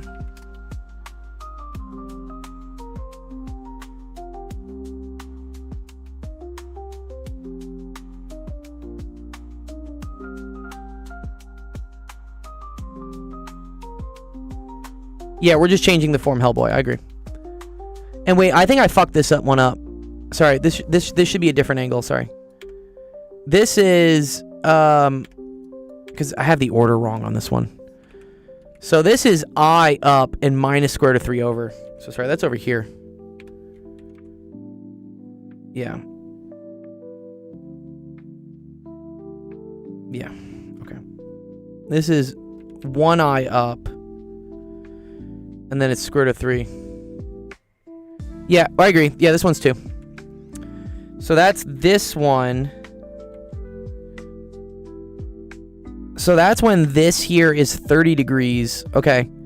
So I think we're still going to have 2 pi over 3, right? Or wait, no.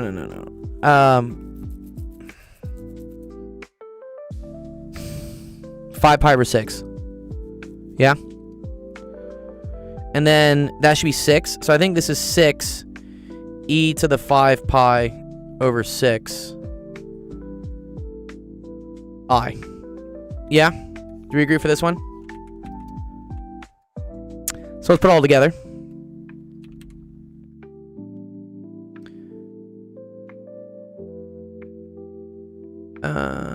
So we have square root of 18 e to the 3/4 pi I to the 48.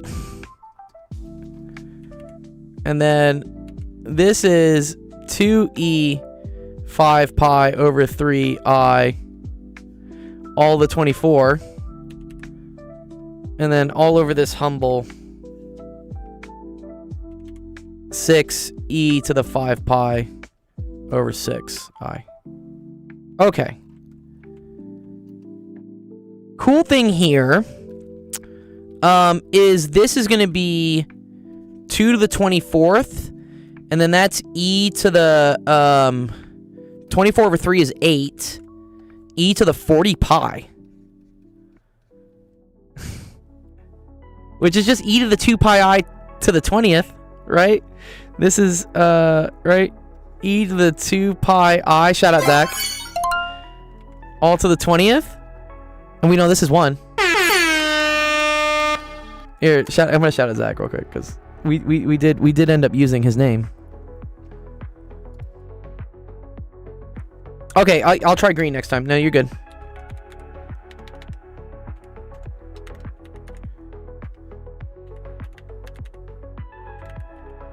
Shout out Zach. Where is Zach when we need him most? Yeah. Okay. Alright, so that's 1. And then this one becomes square root of 18 to the 48.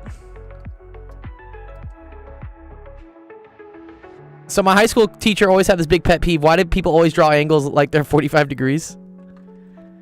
Yeah, I guess this one does look like 45. It's not actually 45. I did do it. I'm sorry. Yo, I actually have like no excuse because when I do this, it does tell me what the angle is like on the whiteboard. The government is lying to us. Yeah, okay. But then this, so 48 over 4 is 12. 12 times 3. So this is e to the 36 pi I, which is also going to just be 1. And then we have, lastly, all over this thing. Okay, so let's see what we got. I'll write it in nicer colors. So 2 to the 24th, square root of 18 over 48, and then we have 6 e to the 5 pi over 6.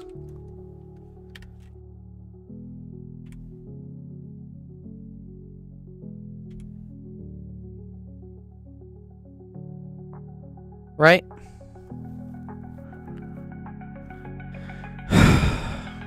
Which is the same thing as e to the negative 5 pi over 6, which e to the negative 5 pi over 6 is just e to the pi over 6, right?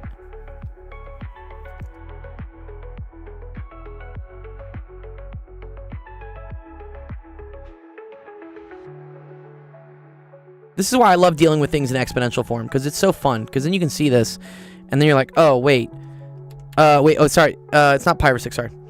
So instead we're going this way, so that's e to the 7 pi over 6, right? Because now we're going 5 pi over 6 in the other direction, which is the same thing as going 7 pi over 6 in the positive direction. Okay. So I think this is it. 2 to the 24th, square root of 18 to the 48th, all over 6, and then this is e to the 7 pi over 6i. Okay. I think, what did they actually want in this question? Convert to polar form. I believe that's what we did. Real and imaginary parts. Okay.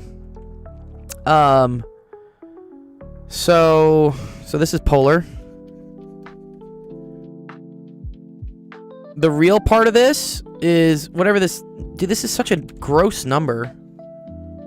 I feel like there was supposed to be something else here. This is supposed to be nice. But, this is where you can use De Mor's theorem, right? Because it's cosine theta plus I sine theta.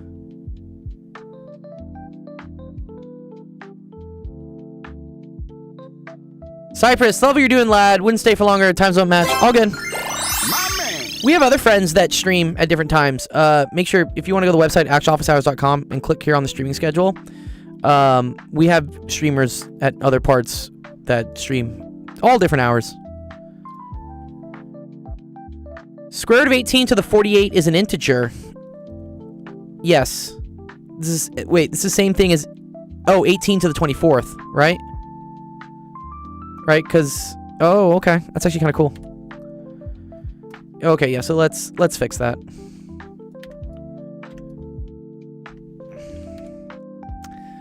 So that's 2 to the 24th, 18 to the 24th.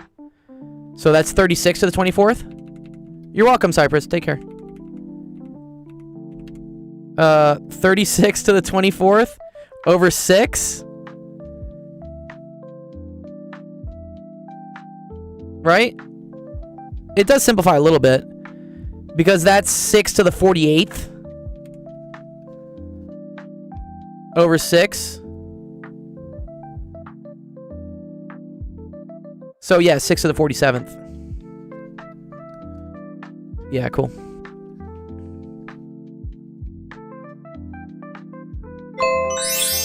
Alright, that's actually not so bad. If this was 6 to the 7th, Surprise, I motherfucker. was about to get real mad, dude. If someone had really engineered this type of question. 6 to the 47th, e to the 7th. Dude, there is a lot of 6s and 7s in this. Okay, sorry, wait. Okay, but the real part is then, this is negative. And that's gonna be, so right, if this is pi over 6, then this is square root of 3 over 2, negative, and then this is negative 1/2. Okay. So it's this, square root of 3 over 2, and then the imaginary is equal to negative 6 to the 47th, or, yeah, divided by 2. 6, 7, 6, 7, just all over the place. Okay, cool, we did it. I think so. I'm curious. Curious to see what chat would have gotten. I think we did it though, King. Yeah, they did it in polar form. See, they're doing everything in polar form, which I agree with. We kind of used Demar's theorem at the end there. Oh, Jesus Christ. All right, that was King's. King.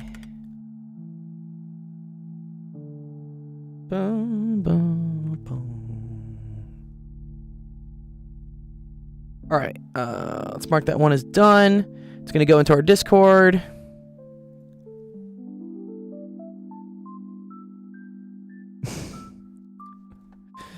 King might be winning the award for like the worst original screenshot.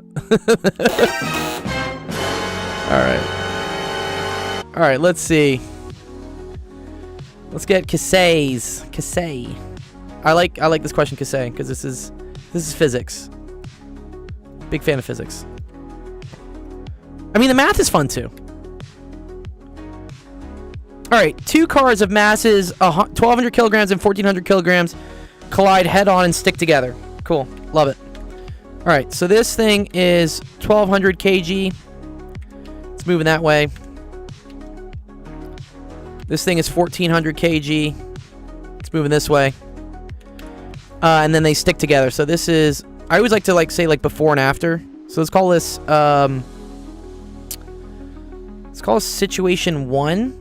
I'm gonna call this like A, and I'm gonna call this like thing B. What's up, Monker? And then, what does it say the cars are doing?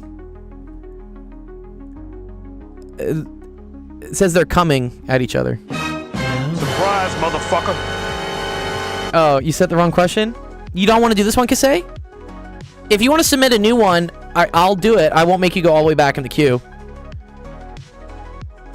Do you want to submit the right one you want me to do? You can do it. I'll allow it. Because you have also been waiting since, Jesus, an hour and 30 minutes for us to get to this. 1 minute. Okay, we'll wait.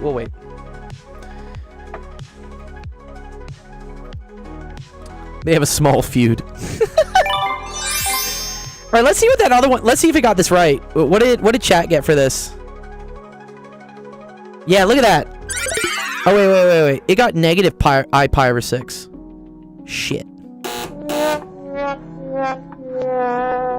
Oh man. I don't trust chat though. Chat got this. We got 7 pi over 6, which is unfortunately different than negative pi over 6. Because then we got negative, in the imaginary we got 1/2. Okay. Yeah. We're gonna be, our angle is off, apparently. I think we messed up maybe somewhere with the angles.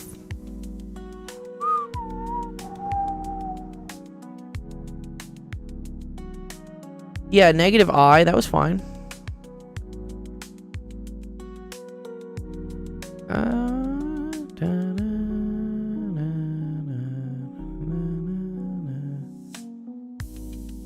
Well, let's see. This is, I always like comparing what they did. So the first part, they got 2 to the 24th. Yeah, we got that. That's fine. And then the second part, we did get, we got 18, wait, fuck. Yeah, this part, wait. Where's, okay. 3i minus 3. 3 square root of 2 to the 48th. Sure. Okay, say, alright, you put the right one in. And then on the bottom, they got 6 e to the I 2 pi over 3.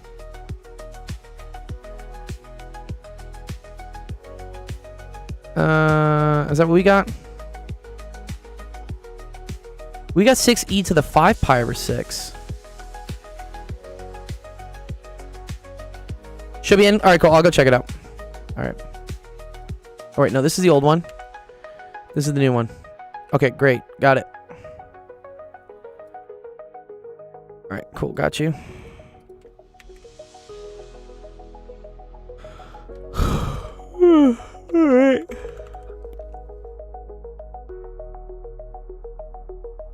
Okay, a 70 kilogram person stands at the back of a 200 kilogram raft of length 4 meters that floats on a stationary.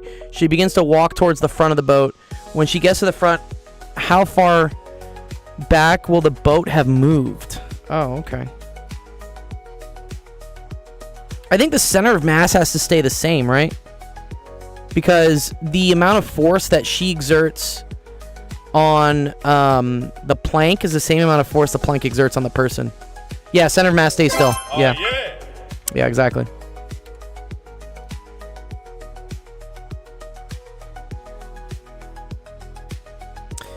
Yeah, center of mass is constant because you could say F net for the system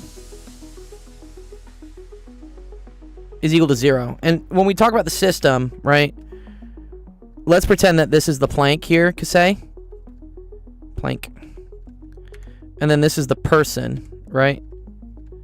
And then because it's floating on water, right? We assume that this is like completely frictionless.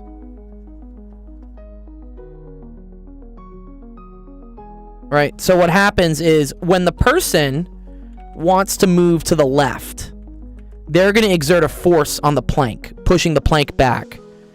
And the plank will then push an equal force back on them.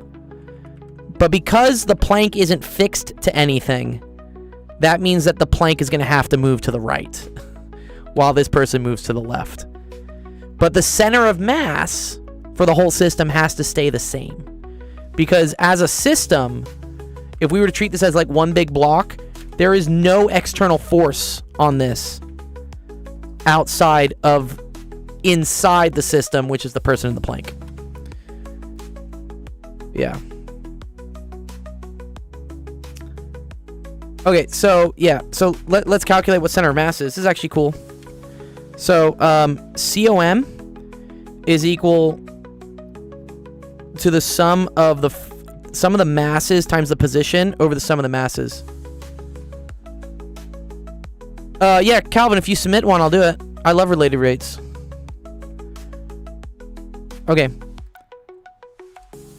So let's do this. Wait, no, I need the plank as well. Give me everything. Okay. I think they stand at this end is what we said, right?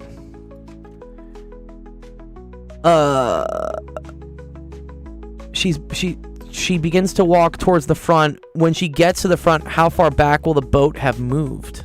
Oh, okay, cool. And then this is 70 and this is 200.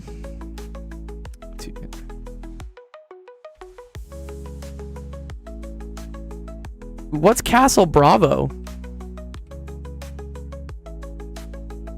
70 kilograms. This is 200 kilograms. And then this is a length of 4 meters, right? Okay. So let's calculate where the center of mass is here. And I'm going to mark the center of mass as being, I don't know. Like right, well, I'm going to mark this as being 0. I'm going to say this is x equals 0. Okay? So center of mass is the sum of the masses times their distances. So you have 70 kilograms located 4 meters away, plus 200 kilograms located 2 meters away. Because the plank is assumed to be uniform, we say that it acts like a single mass at the midpoint, and that would be 2 meters away. And then this is divided by the total mass, which is 270. Okay? So that's 280 plus 400.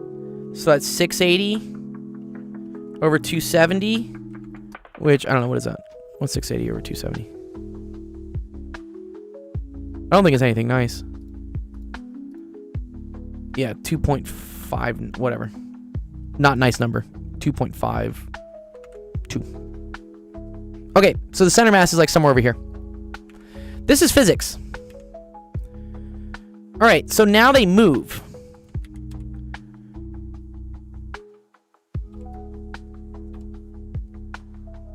So now the 70 kilogram person wants to move to the front of the plank, but that would change the center of mass to be somewhere here, and I need the center of mass to be here. So overall, this whole thing needs to move somewhat to the right. Cool. So let's call this this distance delta x, or no, let's call this z or z. So I think this is maybe IB. I think this is IB physics, Sanjay. Okay, so center of mass is now equal to 70 times z, right? Because it's at the end of this thing, right? Okay, cool. And then your teacher told you to use momentum? What? No. They said, how far is it? Yeah, how far back? Yeah, no, you can't use momentum for this. Calvin, don't put questions in the chat. The chat gets like crazy. Take a screenshot of that question. Go to the website here, and then drop the screenshot in. Okay. So, center of mass is 70. Yeah, you can send the answer sheet. Send it in. I'll take a look at it too. Momentum is so ugly, dude. What? I don't agree with the momentum part. One follower away. Oh, nice. Yeah, from 2200. That'd be cool. Are we gonna hit 2200 today? All right, 70 times z, and then this is plus 200. And then this center of mass will be 2 meters plus z. 2 plus z. And then this is still over the same 270. Okay, cool. And so these have to equal each other. So that also had to equal 680 over 270. And so this is from before. So by that notion, just this equals this is going to be 70z plus 400 plus 200z is equal to 680. So 270z is equal to 280. Z equals 280 over 270, which is about 1. Have you taken a physics class before? I've taken many physics classes before. My PhD's in physics, so I've taken a lot of physics. 1.04. Okay, I think this is the answer. Correct me if I'm wrong. Let's see what your teacher put in. Momentum?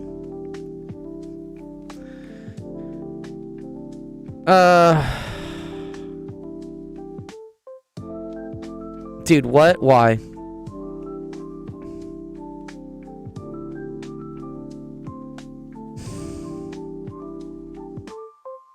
This is literally just calculating center of mass.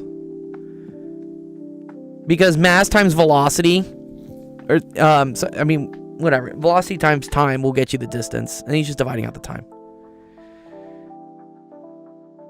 Yeah.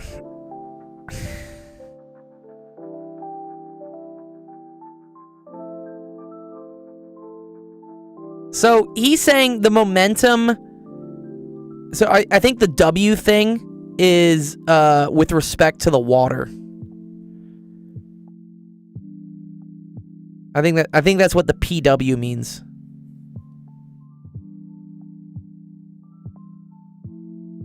Yeah, this is a garbage way to solve it.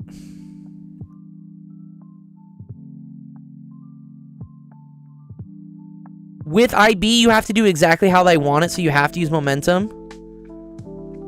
I would tell him no.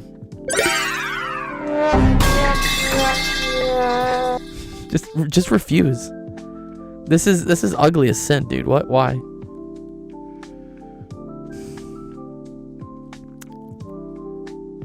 He's using like relative like velocities is what he's doing.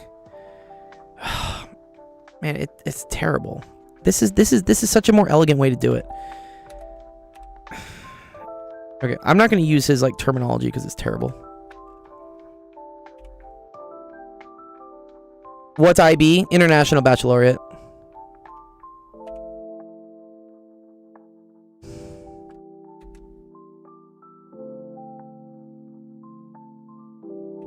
Okay, so if you didn't want to do center of mass. Yeah, I agree, Monker. Isn't that dumb? I mean, it is true that the momentum is conserved. Because, okay. So, here, okay. Let's just agree here. Right, total momentum equals 0. Right? Because they're standing still. And then, after some amount of time, right, later, this person is moving with a velocity in this direction, and this thing is moving with a velocity in this direction. Yeah, exactly. Yeah, this problem doesn't suit it. It's so much, dude, this is so much easier to solve this without being a cuck and using momentum.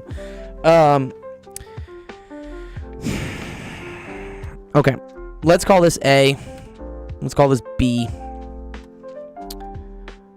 Because you have to think about it you have to think of the reference frame now as the reference frame of like someone in the water looking at what's happening, okay?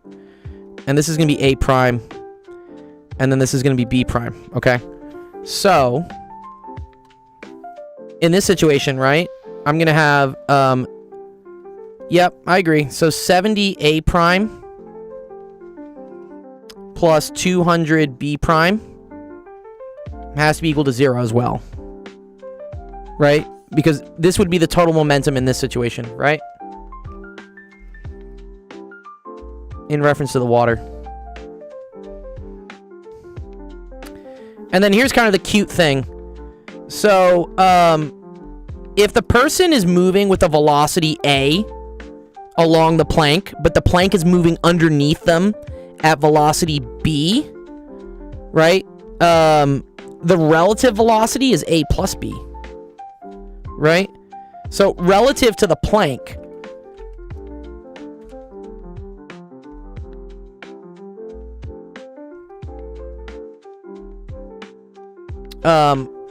person A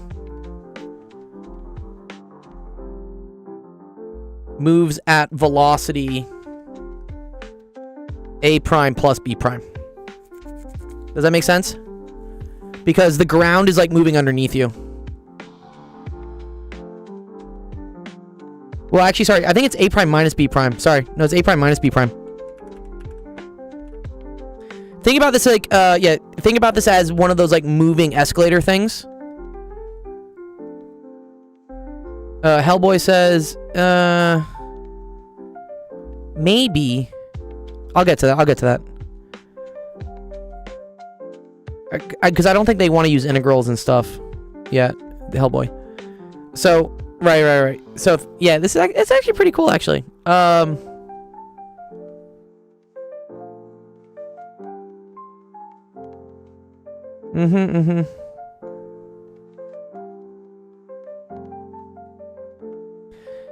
The whole like reference frame thing like kind of fucks with me.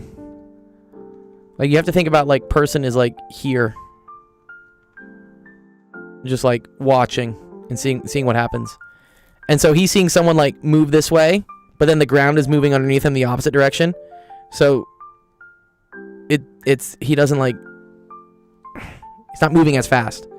Whereas if the plank and the person were both moving in the same direction, which is the same thing like at an airport when you stand on one of those like moving sidewalk things, and like you feel like you can move really fast, it works in that way as well.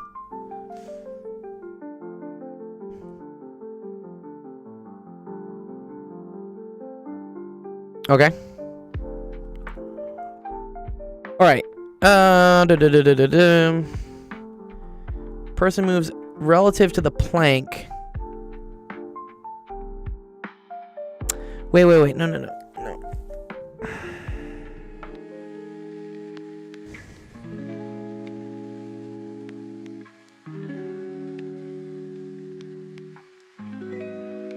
Yes, N77. I do a lot of algebra.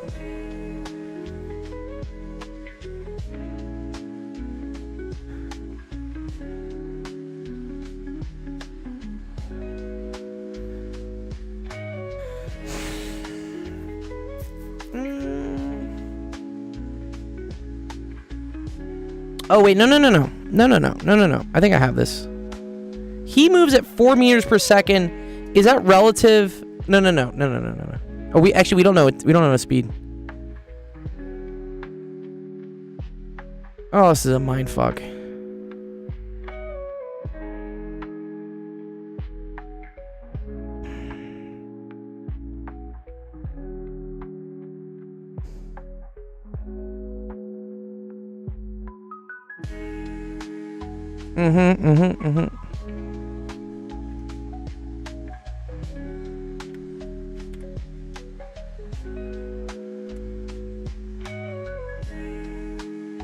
I think we have to say like a relative maybe?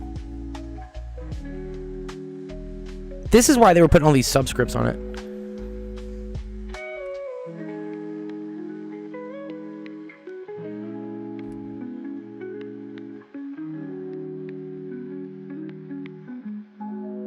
Yeah, okay.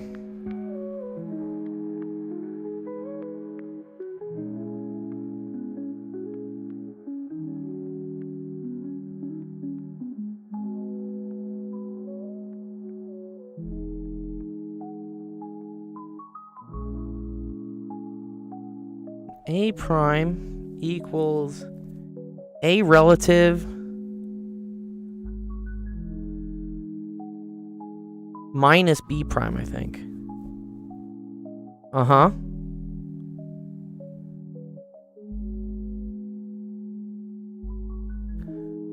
So then 4 meters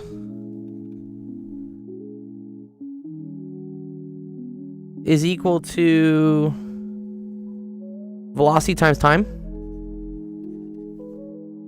So that's going to be equal to A relative times time. Okay, I think I got this.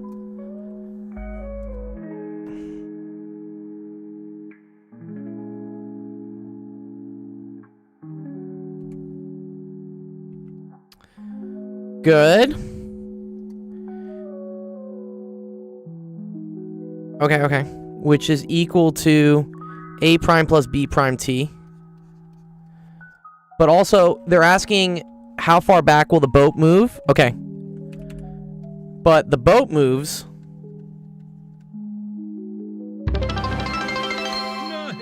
Wow, 2,200 followers. Thanks for the follow, Calvin. Wow, we hit 2,200. That's sick. Awesome. Thanks, guys. All right. The boat moves B prime T. Got it. Okay.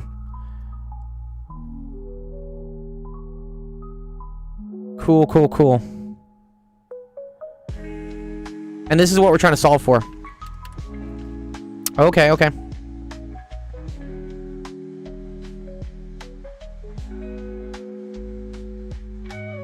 So this tells me 4 minus a prime. Or, man, but I still have the t connected to it. And then this is also, this relates a prime to b prime. Okay, wait.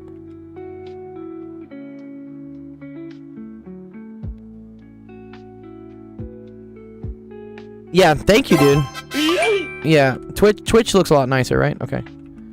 So from this... Because I want b prime. I just want b prime. A prime is equal to negative 200 b prime over 70. Right? Okay.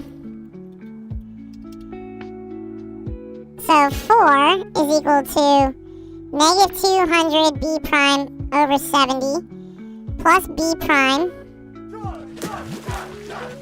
times t. I think we're gonna get it. Okay. Thank you. I do need to drink some water. Okay.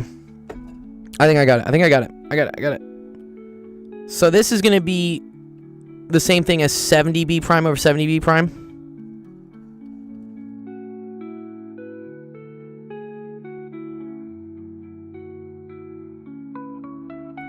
So 4 is equal to negative 130 b prime over 70 times t.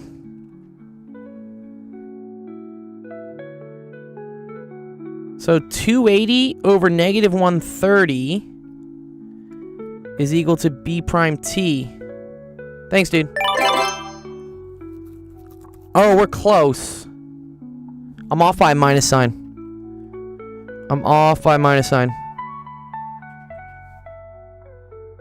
Because I want 280 over 270. I have 280 over negative 130. Okay, something's wrong with... Oh, wait. No. The boat moves a distance negative b prime t.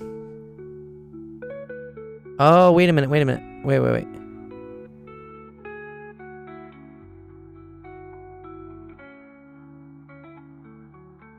Yeah, okay. Yeah, sorry, this is what it is. It's negative 70a prime plus 200b prime is equal to 0. Oh, okay, got it. There we go. Yep, that's right. This is right. This is now 270. And then I get 280 over 270. Yeah. Which is the same answer. Good job. So b prime is equal to 1.04. Yes. No. So we did this originally with center of mass, and this was super easy to do. But then he told me that we have to do it with momentum, which is more of a mind fuck for sure, dude. Okay, Kasey, did you get that? Did it make sense to you, Kasey, at all? It's okay. You can say no, and I can try to explain it more. It's totally okay to say no.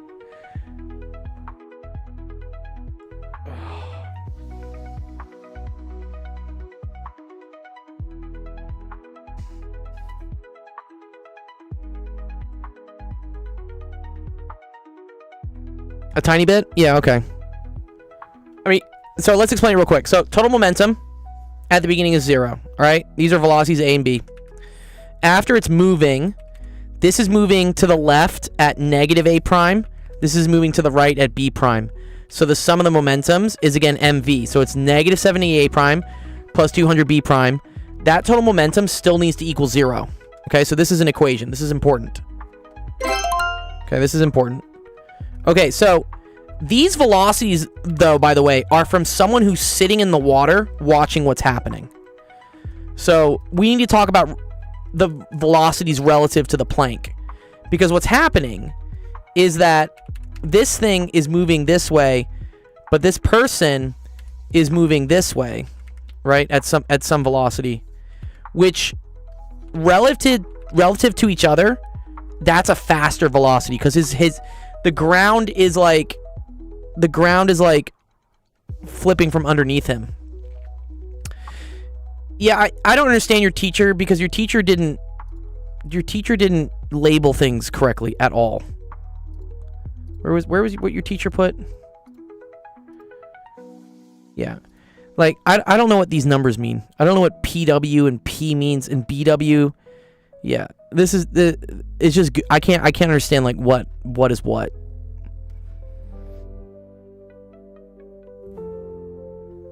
Also, like, no. I mean, what do you mean factoring? Factoring wise, see, I can't follow this because this is garbage. You have to describe like what's what. Person, boat, and water. So 0 equals velocity person, velocity boat.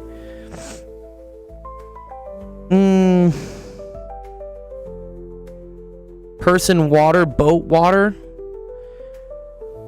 Velocity of the person, reference to the water, is velocity of person of the velocity of, so he has a guy going to the right, by the way. Velocity of the person relative to the boat minus the velocity of the boat relative to the water. Okay, fine. And so then he plugs that into here.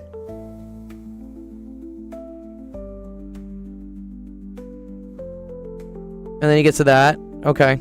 So then he multiplies through. And he wants to secretly pirate software. Yeah. Okay, here. Let me just like show what's happening. No.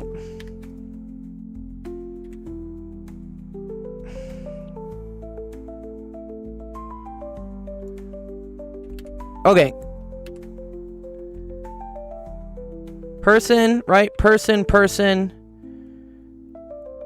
And then, do you see how there's, where is boat water coming up twice? Okay, this is the other reason, dude. His B's and his P's look the same. Fucking hate this dude. Like, what? This is terrible. Oh, no. Okay, so, this is a B prime W, this is a B prime W.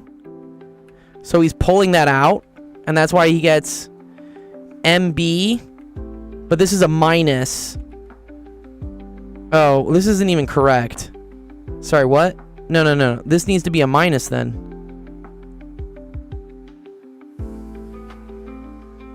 Yeah, dude, he's hand waving. His factoring's incorrect here. This is wrong. Look, this is this minus this plus this. Cool. I'm fine with that. If you pull this out and you keep the minus on this, this needs to be a minus.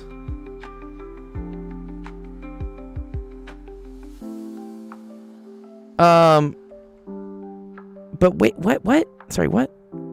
Why is there now a B? But where'd the B go? Why'd the B just disappear?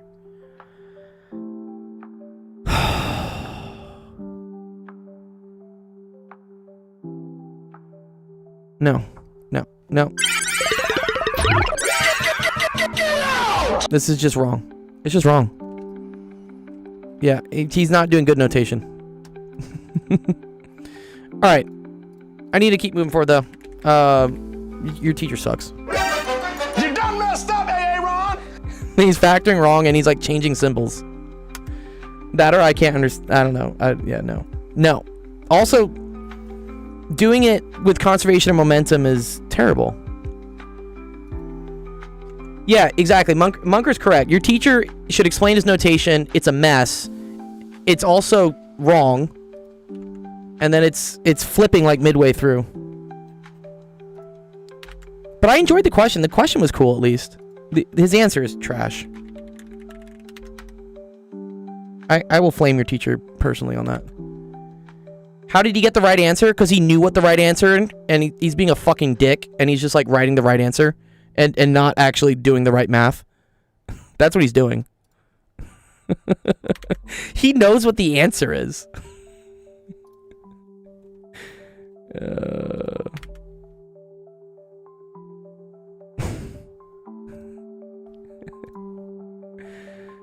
All right. We still did it. We did it we did it the way he wanted to do it. So just follow this. Yeah, no, totally. And again, that's totally cool as well. I'm always welcome. I know you guys think like your teacher is God. They must be able to get everything correct all the time. So it must be your fault if you can't figure it out. I'm more than happy to alleviate that fear and tell you that like teachers make mistakes. It's okay. I make mistakes too. I've made mistakes on this stream. Totally fine. But you're not crazy. It's not your fault. Your teacher just sucks. Or maybe they don't suck. They're just human. But I don't know. I get the feeling that that dude just like, and maybe it's a woman. I don't know. Whatever. Gender, whatever. But I think that that person, your teacher, knew what the right answer was and just like kind of waved their hand just to get to the right thing. Yeah. Thank you so much. This helped a lot. Yeah, you're welcome. You're not crazy.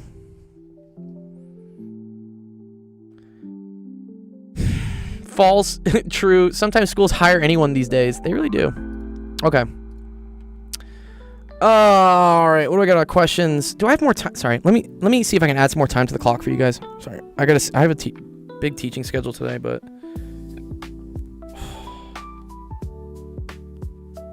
yeah.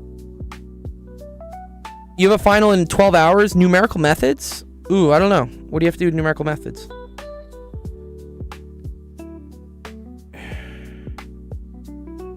Okay. Here, I'll give another 30 minutes. I can push that student. It's okay. There you go. Another 30 minutes on the clock. Should update soon. Bono.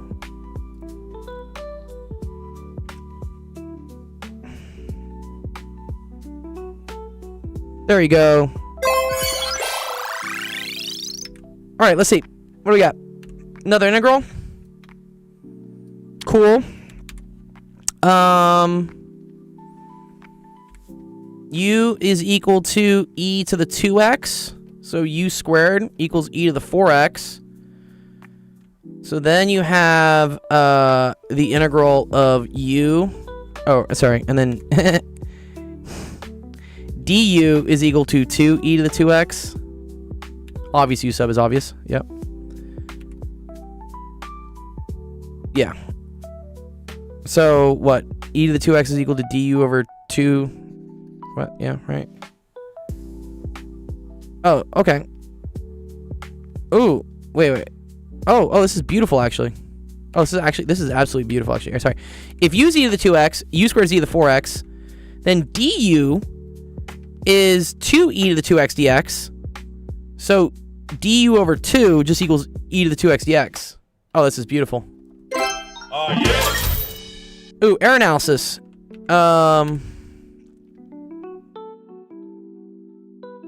Yeah, knowing all the rules, there's like weird rules like for multiplying versus adding and stuff. Okay, so this shit's just du. Oh, nice. So you get du over the square root of what is that? 1 minus u squared. This is a known integral. This is a trig integral now.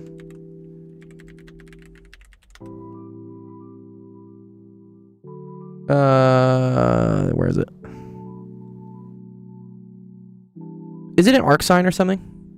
I forgot the 1/2. Thank you. Yeah, you're right.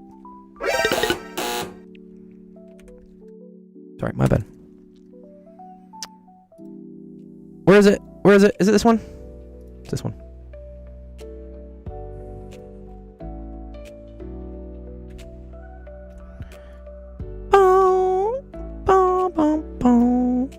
It's this one. So that's equal to 1/2 arc sine of u.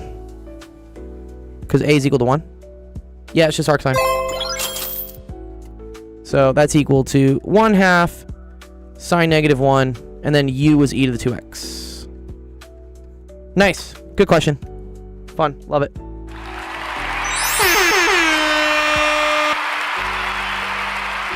That was such a nice layup compared to the other ones we've had.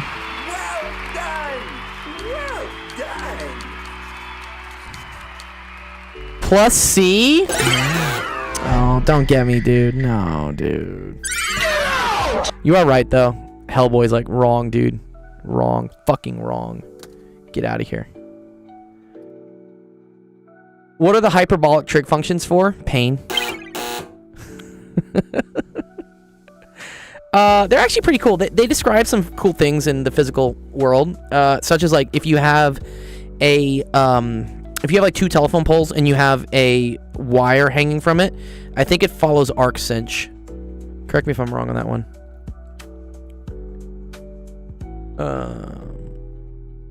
Seth.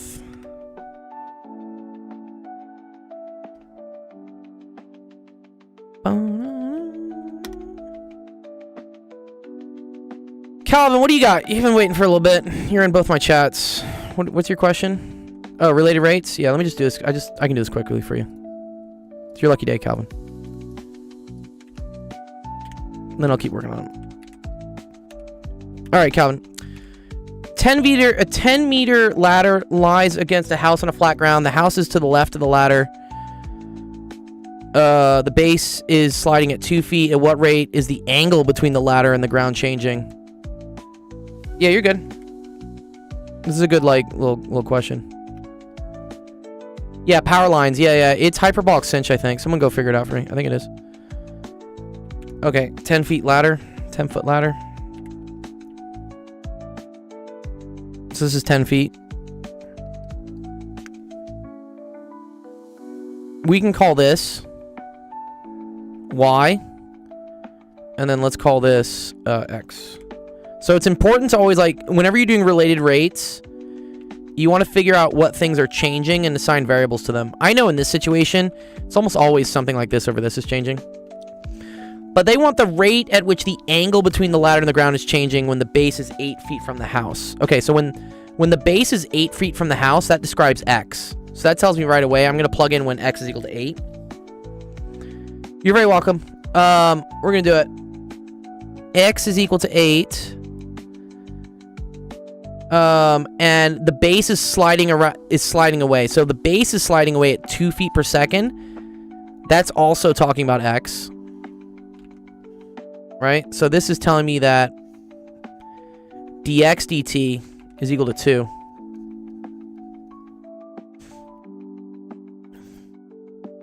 And then we know this is 10 feet. Okay. And then they want to know what's the change in the angle. Okay. So I'm given dx dt. I'm trying to figure out d theta dt. Okay. So I need an equation that relates my two rate variables, which is theta and x. Well, this is a right triangle. So what function or whatever relates theta and x, that's going to be the trig functions. I also want to do it with something that I know, right? Cosine is the best one, exactly. I would think to use tangent. The issue is that then I would need to know y, which I don't know why. I could figure it out. But I know that the hypotenuse is always 10. So I'm going to use cosine. So I can say that cosine of theta is equal to the adjacent, which is x, over the hypotenuse, which is 10. Now you just... Not arc cosine.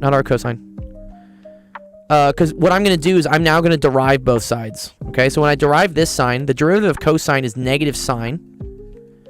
But then you need to say times d theta dt. Because it's like a chain rule. You're doing ddt of this. So it's the derivative of cosine, which is negative cosine, times the derivative of what's inside, and that's d theta dt.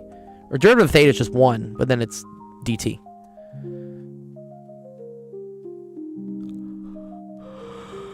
Okay. And then, in this case, derivative of x is just dx dt, right? So this is going to be 1/10 dx dt. Is this good so far? Does this make sense, Calvin?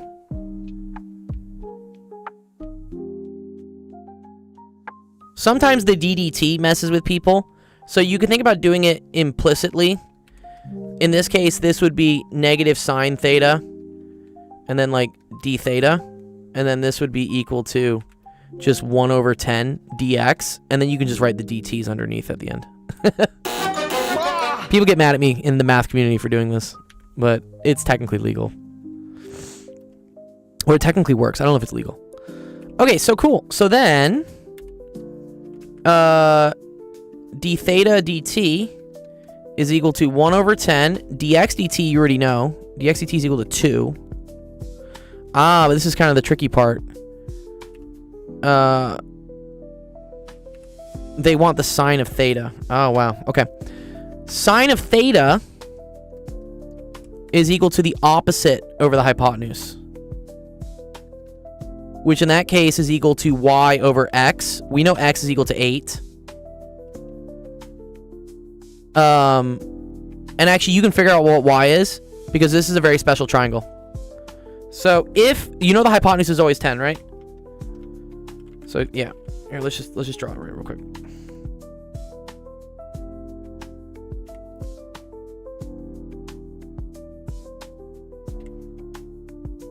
If this is 10 and then this is 8, I know automatically this is 6.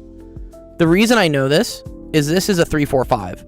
So for instance, this is 4 times 2. This is 3 times 2.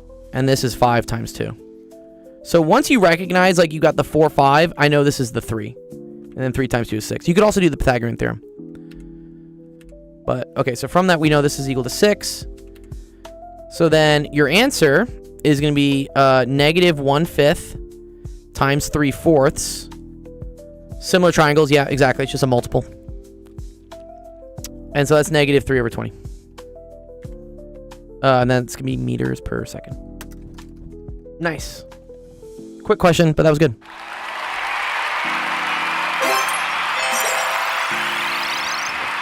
Does that make sense, Calvin? Well done. Well Beautiful. done. Yeah, that was a nice one, Red Roach, yeah. I like that. I'll post that solution in our Discord, by the way. So, yeah, make sure, if you haven't already, go to that website where you submitted your question. And then if you go to the Discord here under homework help, what happens is I will post all the questions we go through today in the Discord. So you'll see here, it'll pop up, be like, ooh, no new question. Pray for your test. I'll pray for you, dude. Oh, yeah. Best of luck. May the math gods be with you. Or I guess in this case, yeah, math gods, yeah, not physics. Yeah. It's in angles, so... Oh, yeah, I fucked up, Hellboy. Thank you. Sorry, yes, radians per second. Oh my god, I messed up. Yeah, sorry. Very, very, very important. Very important there. Hey, thank you, dude. Thanks for the diamond. Yeah, very important. That should have been radians per second. Help with particle physics. I don't know if I can do particle physics. If it's basic particle physics, maybe. What level? Graduate? Undergraduate? Yeah, radians per second. Yeah, I screwed up. Okay, there you go. I wanted to say meters per second. All right, let me go check Q. Ethan, what do we got? Ooh, wow. Is there a math god? There are some math gods in my server, for sure. There are some people with the math god role.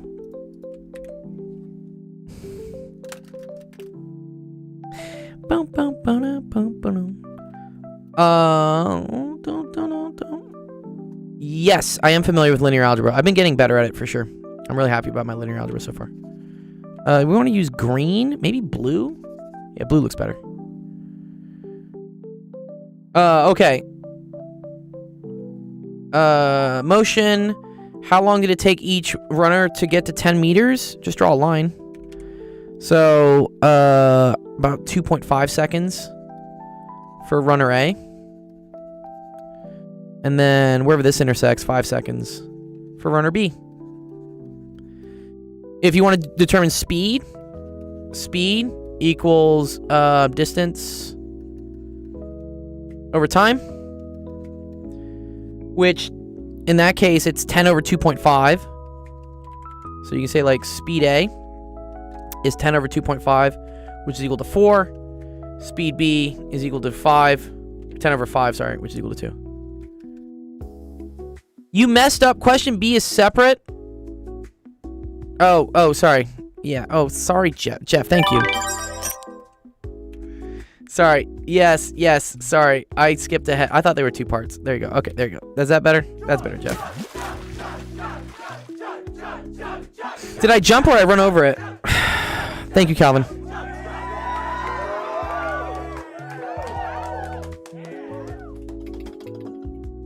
Okay. What is a distance traveled in the first 5 seconds? Okay. That's drawing another line. Just at 5 seconds and just see where that intersects. So, oh, we already know that. So, runner A looks like 20. 20 meters for A. And then we already know 10 meters for runner B. You're welcome, Calvin. Good luck on your test tomorrow. The motion is blah, blah, blah, blah, blah. Cool. Displacement. When is the car at the starting line? So definitely at t equals 0. And then anywhere else, the area is equal to 0. Which I don't think it ever does equal to 0, right? I'm pretty sure this area beats this out. When is the car sitting still? Whenever the slope is 0. Slope is velocity. So we can say between 15 and 20 seconds. And that's it. When is the car going in the negative direction? That's when the slope... So here, this is like slope equals 0. This is the slope is negative. And that happens from 20 to 40. So you say 20 to 40. Isn't the car at 0 multiple times? At the starting line? Oh, you're right. Sorry, I read this as velocity. My bad. Sorry, yeah. 0 and 31 seconds. Yes. Thank you, Jeff. And also, and I don't know, what is that, like 54 seconds? What is the biggest velocity logged? Ooh. Biggest? Biggest is most positive, right? So that's going to be this one. Question C. When is the car going in the negative direction? Is it wrong? Hellboy, what's up? Wait, what? No. Negative direction is when the slope is negative for sure, right? It's gotta be from 20 to 40. I'm not absolutely crazy, am I? Displacement is negative?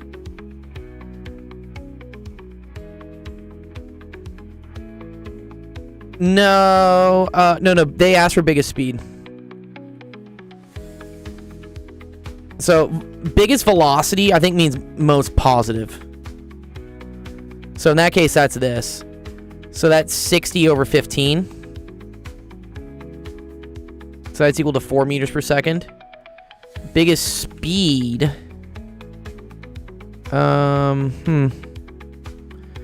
What is this? This is 20 seconds, and it does 100. Yeah, that's the biggest speed. Right. So this is from t equals 0 to 15. And that's this. Biggest speed doesn't care about the magnitude, so that's going to be this. And that's a drop from 60 to negative 40, so that's 100 over 20, which is equal to 5 meters per second. Yeah. What is the average velocity between 0 and 20? Oh, cool. Average velocity is displacement over time, which in that case is 60 over 20, so equal to 3 meters per second. Average velocity for the whole trip, that's equal to 0. Because there's because displacement 0. Between 20 and 30, isn't the car just getting slower? No, the slope is pretty negative. This is more negative than this is positive. Average speed, that's annoying. Okay. So for average speed, you have to do all the distances.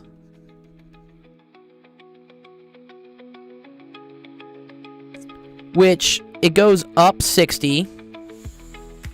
So distance is equal to up 60, then it chills, Then it goes down 100. And then it goes up 40 again. Craft acceleration. Okay. So that's equal to 200. And then I think the time is like 55, right? So, I don't know. Almost 4. There you go. Cool. Just get the number. Okay, cool. Good question, Ethan. I'm a dumbass. I thought Y was speed. I thought the same thing too, bro, by the way. Hellboy, you're totally okay. Well done. Well I thought it was too.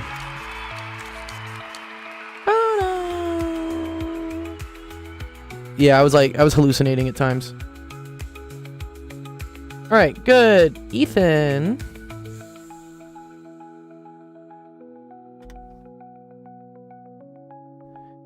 Speed is a scalar, correct. Yeah, that's why I had to put all positive numbers when I was doing this, right? Because it goes up 60 and then it goes down 100, but with speed, that's 160 in total distance. Distance is the absolute value of displacement individually. Oats, what do you got for me? Ooh, Jesus. Okay. Who wants to do some torque?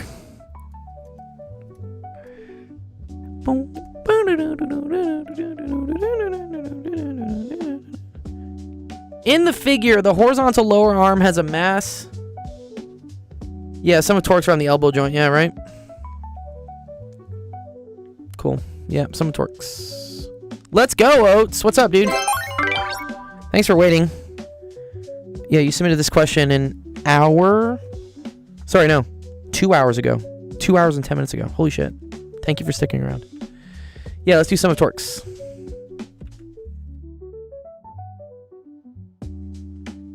Okay. And then we are going to do it about this point. This is our rotation point, okay? So the key thing for torque here, guys, is that torque, which I'm going to write as this, is equal to like R perp F or RF perp. So it's about the force perpendicular to the distance or the distance perpendicular to the force. And then we call this direction torque is positive and this direction torque is negative. Okay. So, and then the sum of the torques has to be equal to 0. So let's look at the sum of the torques. First one you have is FM.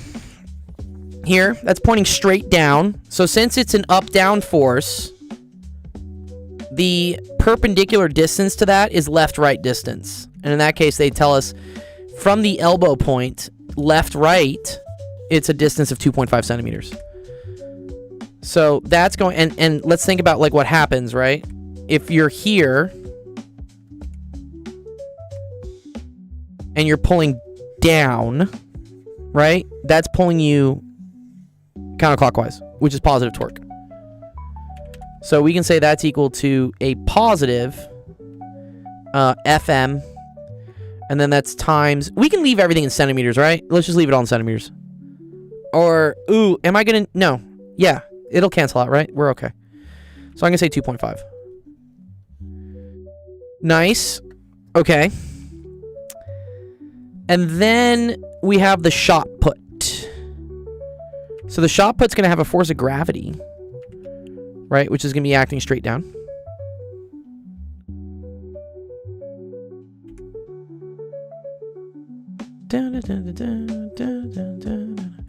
And that, do we have them? And this is 7.5 kilos.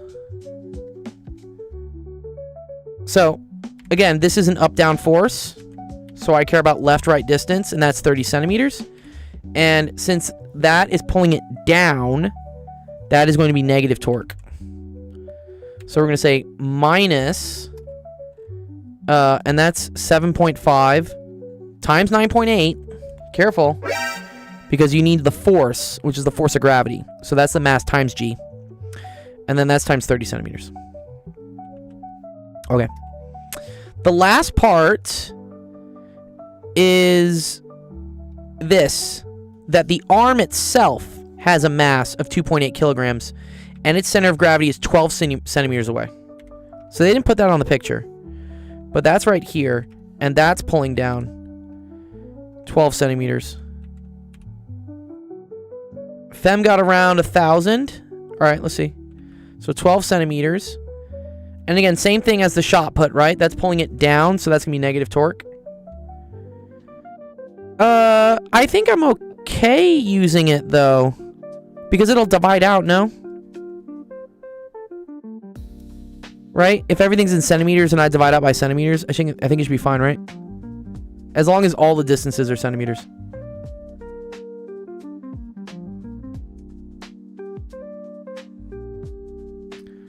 Can you treat the bar as a point mass? Yes, you're treating it as a point mass right here with a mass of 2.8. So you're going to say minus 2.8 times 9.8. And then that has a distance of 12. Cool. All right. Last thing is to just calculate this, right? So this will give us a number. This will give us a number. And then we'll move them both over. And then we'll divide by 2.5. Oh, it was a unit joke? No. Thank you, Monk. I appreciate the joke. I do have a YouTube channel. Yeah, go to the website, actualofficehours.com. There's a link to our YouTube, link to our Twitch. I have a bunch of tutorial videos. All of these live streams are recorded as well. So go check them out. Okay, so minus 7.5 times 9.8 times 30 minus 2.8 times 9.8 times 12 is negative 2534. So you have 0 is equal to 2.5 FM minus 2534. Move it over, divide by 2.5.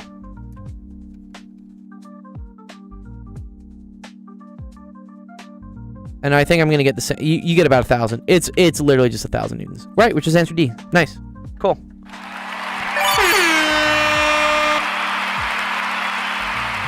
Yes, Fem, I also got, I got 1013.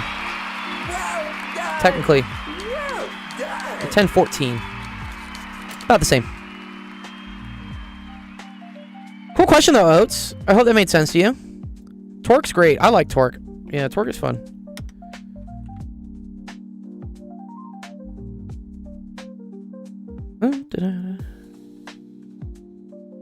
You use 9.81? My man. Wow. Yeah, I just use 9.8. My 9.81 days was when I was younger.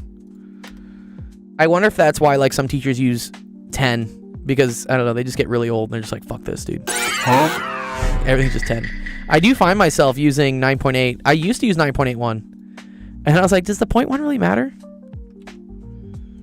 All right, Kyle. Let's see what Kyle's got. I'm going to try to speed run through these as quick as I can. B versus T. Sketch D versus T. You want to be an ass just to kill us? Oh, no, dude. Okay. I can't really read the numbers here. But, so I'm going to do this just by magnitude for you, Kyle. So, the key thing here is that this is just the slope. So this is the slope of this. So this is telling me positive slope and constant, right? So here's what I'll do. You always want to mark what like the key time points are. Key time points are where something is changing. So like something's definitely changing here. And something's changing here. And then something's changing here. And then something's changing eventually here. And then I guess this is the end. Okay, cool. All right, so you gotta have, and then here we'll put this in like blue for you. Just add another 2 hours. No, I literally have to go teach another student. Positive slope, but constant. So that's gonna be a line.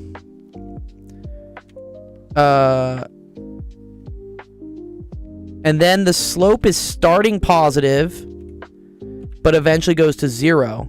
So that's actually kind of cool to draw. So it has to start with a positive slope, but eventually have a 0 slope. So that tells me it does this.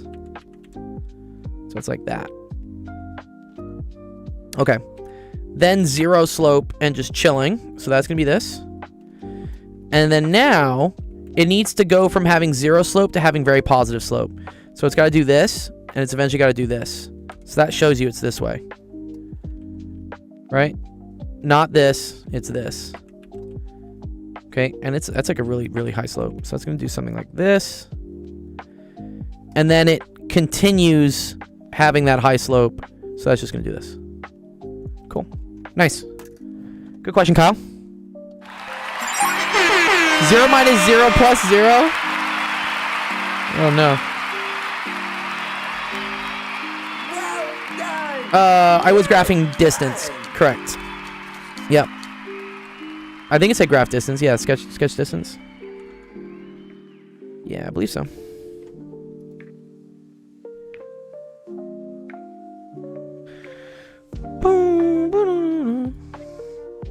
All right, let's see how many more I can get done. Do not worry. If I can't get to your question in the next 12 minutes, they all get added to our Discord.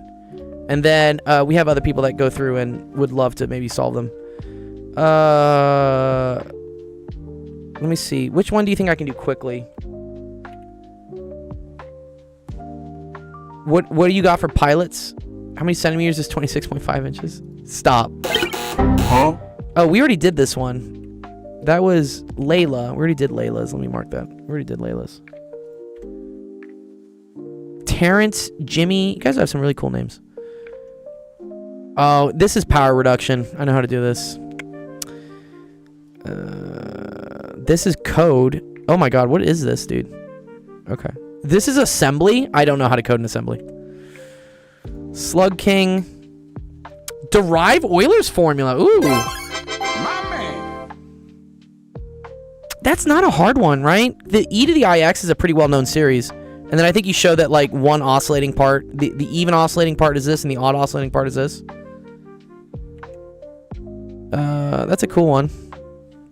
We've done this question before. The pulleys. I already did yours, Calvin. All right. Kevin, what'd you have? You had this. Here, I can do yours, Kevin, real quick. This will take 2 seconds, Kev. And then what did Hollow Knight take? Hollow Knight was... That one's gonna... This is a longer question. It's a good one, though. This is an AP Physics question, no? Hollow? Okay. Let me do Kev's real quick.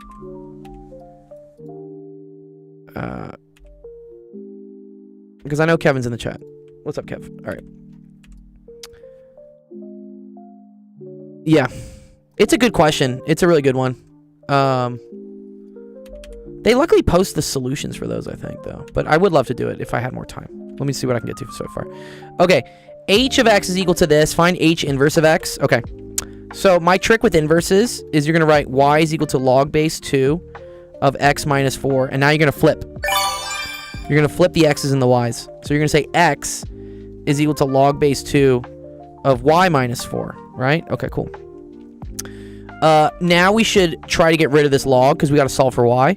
And the way to do that is to remember that this is also the same thing as this.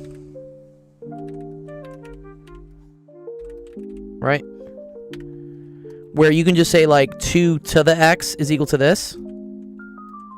If we remember, I think it's called like the base answer power BAP form or something. So now you get y minus 4 is equal to 2 to the x. Move that over. And you get y is equal to 2 to the x plus 4. Last step. You have to replace this with h inverse of x. And then you're done. Exactly. Good. Great. Awesome.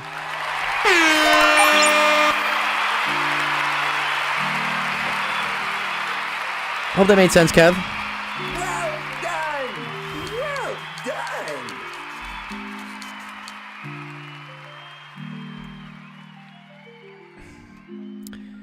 Post that in for Kev. All right, let's see what else. Maybe I can do this one quickly. We do have a lot of good questions in the queue, though, man. I do want to do that AP Physics question, and I also like the Taylor series one. That one's fun. Let me see if I can do this. All right, certain plastic ball has a terminal speed of that when falling through there. The ball is launched upwards. Air resistance, yay! Determine the air assume the air resistance is proportional to speed. Determine the initial acceleration of the ball as it is launched. Okay.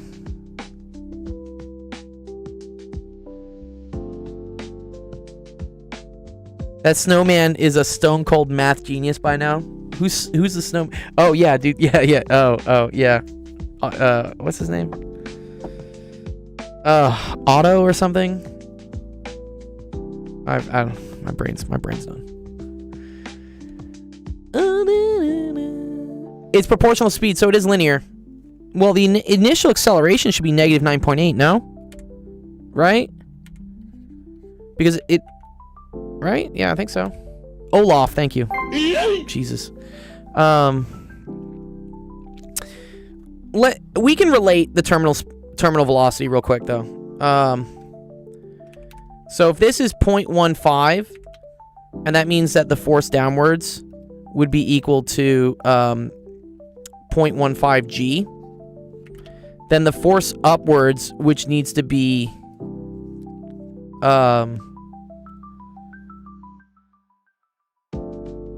the resistance, so force resistance, has to be something times v. But well, okay, so it has to be kV.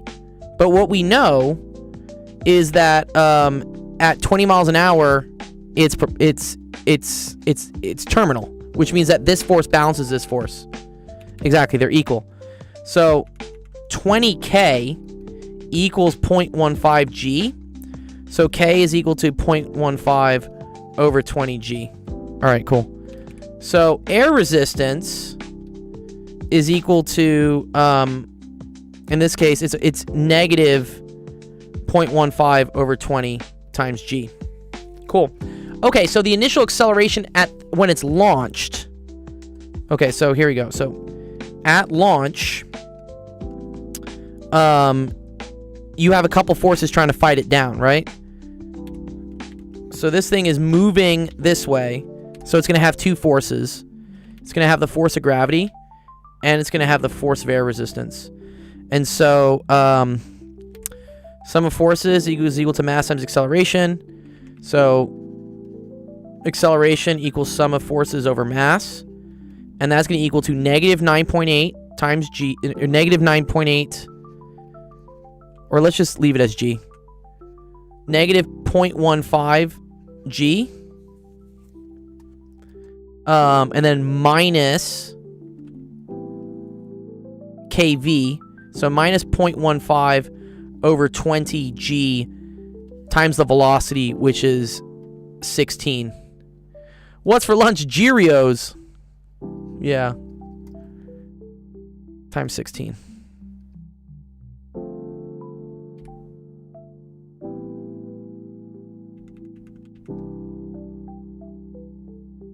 Okay, cool. Got it.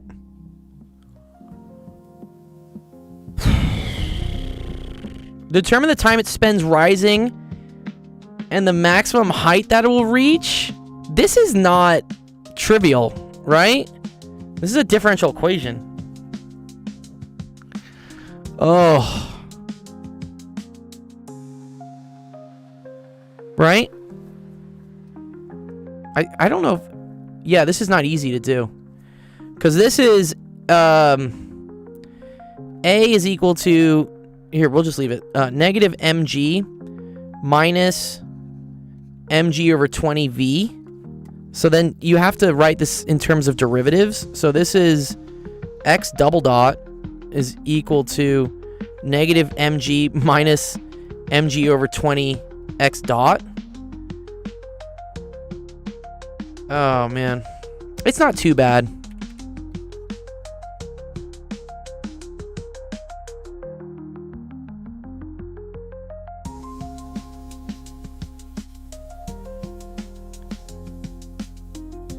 You could do it this way though. Well, but I need to figure out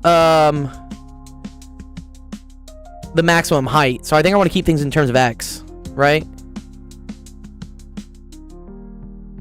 I think this is what you want to solve, no? Is it worth pursuing higher education? Yeah, higher education's great. Financially, sometimes not. What if we launched a tennis ball into space and it fell back down to Earth? Would Serena Williams win? I don't know. Oh, this is like... Wait, this is non-homogeneous, though. Right? Oh, this is fucked. Oh, no. Oh, no. Okay, so, or Femvox's method, which is this V dot is equal to negative mg minus mg over 20. This is still not nice, though. Find v of t and then integrate again to find d to find t. Okay, sure. So dv dt equals negative mg minus mg over 20v. So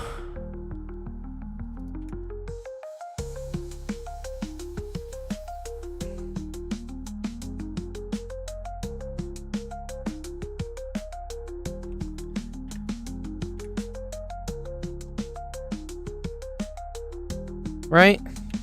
And then what? You want me to move that down, move that over here?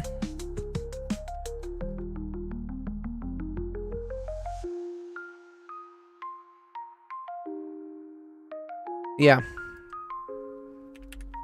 So then you integrate.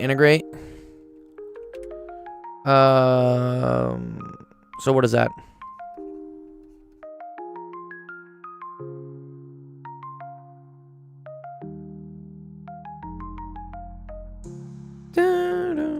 All right, plus c, right?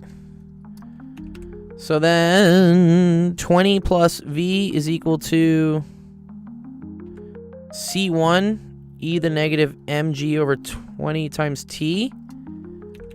So v is equal to that minus 20. Check my signs. What I do? What I fuck up?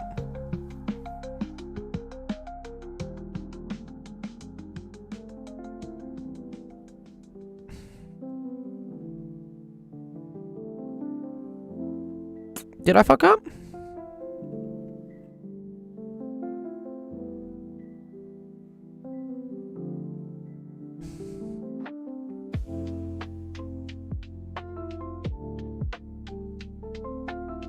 Yeah, it looks fine. I think it looks fine. Yeah.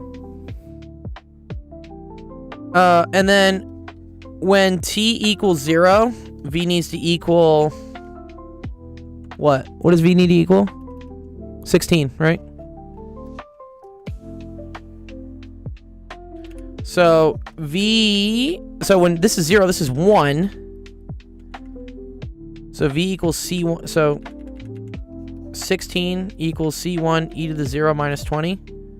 That's 1. c1 equals 36. Okay. So v is equal to 36 e to the negative mg over 20t minus 20. So, so at top, v equals 0. So you can say that 20 equals 36 e to the negative mg over 20t. Divide 10 over 18, 5 over 9. So ln of 5/9 is equal to negative mg over 20t. Cool. That's a number.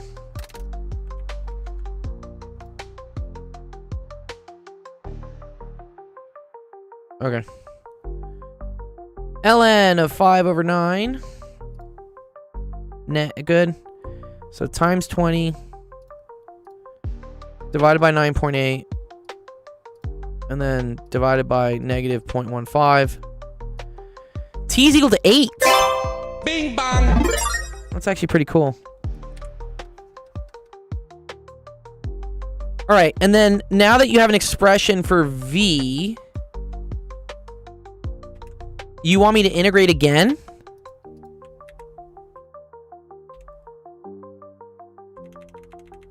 Right? In order to get x?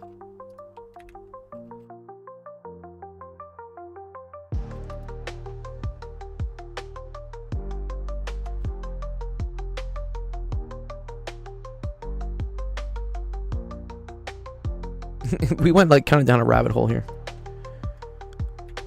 Oh shit, I'm out of time. Fuck. Okay. This is a cool question. We got to the first part. Okay, but then we'll say like integrate v equals dx dt to get x. To get x, and then plug in t equals 8. We're good. Okay, cool. All right. Good question so far. I thought it was fun. We got part of it done. Left as an exercise for Femvox fan. Whose question was this? Was this Lifepox? Sorry, whose was this? Lifepox. Okay. Nice. Fun question, Lifepox. Okay, cool. Let's close out the stream. All right, thank you everyone for coming to Actual Education office hours today. Really appreciate all the questions that got asked. We went through so many different things today. You guys are fucking dope, by the way. I appreciate everyone in the audience too for like keeping me like from going sideways, because I do make mistakes. And you guys offer some really awesome solutions to things. Doctor, did I mention how much I love your show? Keep it up. Thank you, Fembox. Fucking dope, dude. Actually, if you do stuff that will give you... Yes. I highly recommend going to community college for higher education and then like transferring it over. Yes. All right, awesome. All right, do not worry. I know there are 6 questions left in the queue. I apologize I can't get to them in the 3.5 hours we've been streaming, but I have to go teach other students. It's final exam weeks. So do not worry. Your question will still be put into our Discord. So make sure you go to the website, actualofficehours.com, join our Discord. You'll see it get put in there. Either one of my other awesome, amazing actual educator friends will go through and solve it for you, or we have a ChatGPT bot that will do it in 2 days, or maybe another stream will do it. We're kind of a resource for a lot of people. So also make sure that if you're watching us on TikTok or YouTube or whatever, go follow us on Twitch, follow us on YouTube. Twitch has a nice horizontal format. It looks beautiful. And then if you want to see the next time we're streaming, click here on streaming schedule. And that has all the times we will be streaming. So we are streaming tomorrow, same time, 3 to 6 Pacific. We'll stream Tuesday. I have no stream on Wednesday. I got to go to an important meeting for my new job. And then this will probably be the last streams of the year. But I'll make an announcement in the Discord. So go join the Discord if you want to get up to date with everything we're doing. Okay, cool. All right. That being said, let's go raid someone. So if you're following us on Twitch allows us to go raid. So we're going to go say hi to another streamer who's one of our friends. I probably met at TwitchCon or something, or one of the math department buddies. Who do we got?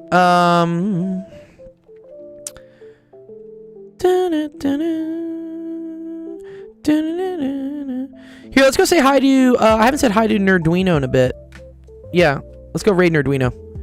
Nerduino's awesome. Also a fellow Los Angeles person, so let's go say hi to him. Nice. Okay, cool. All right. We will see you tomorrow. Enjoy the rest of your weekend. Peace. I think we might have one. Oh. Northern Foxfires. I see what they did there. Oh, we don't have any music. Hold on, let's go. Oh my goodness. Actual Education. It's a double raid. Actual Education raid. Actual Education, how you doing? Good to see you. How was your stream, Actual? What were you up to? What homework problems were you solving this evening? And a Merry Christmas to you, and a bar humbug. How you doing, Actual?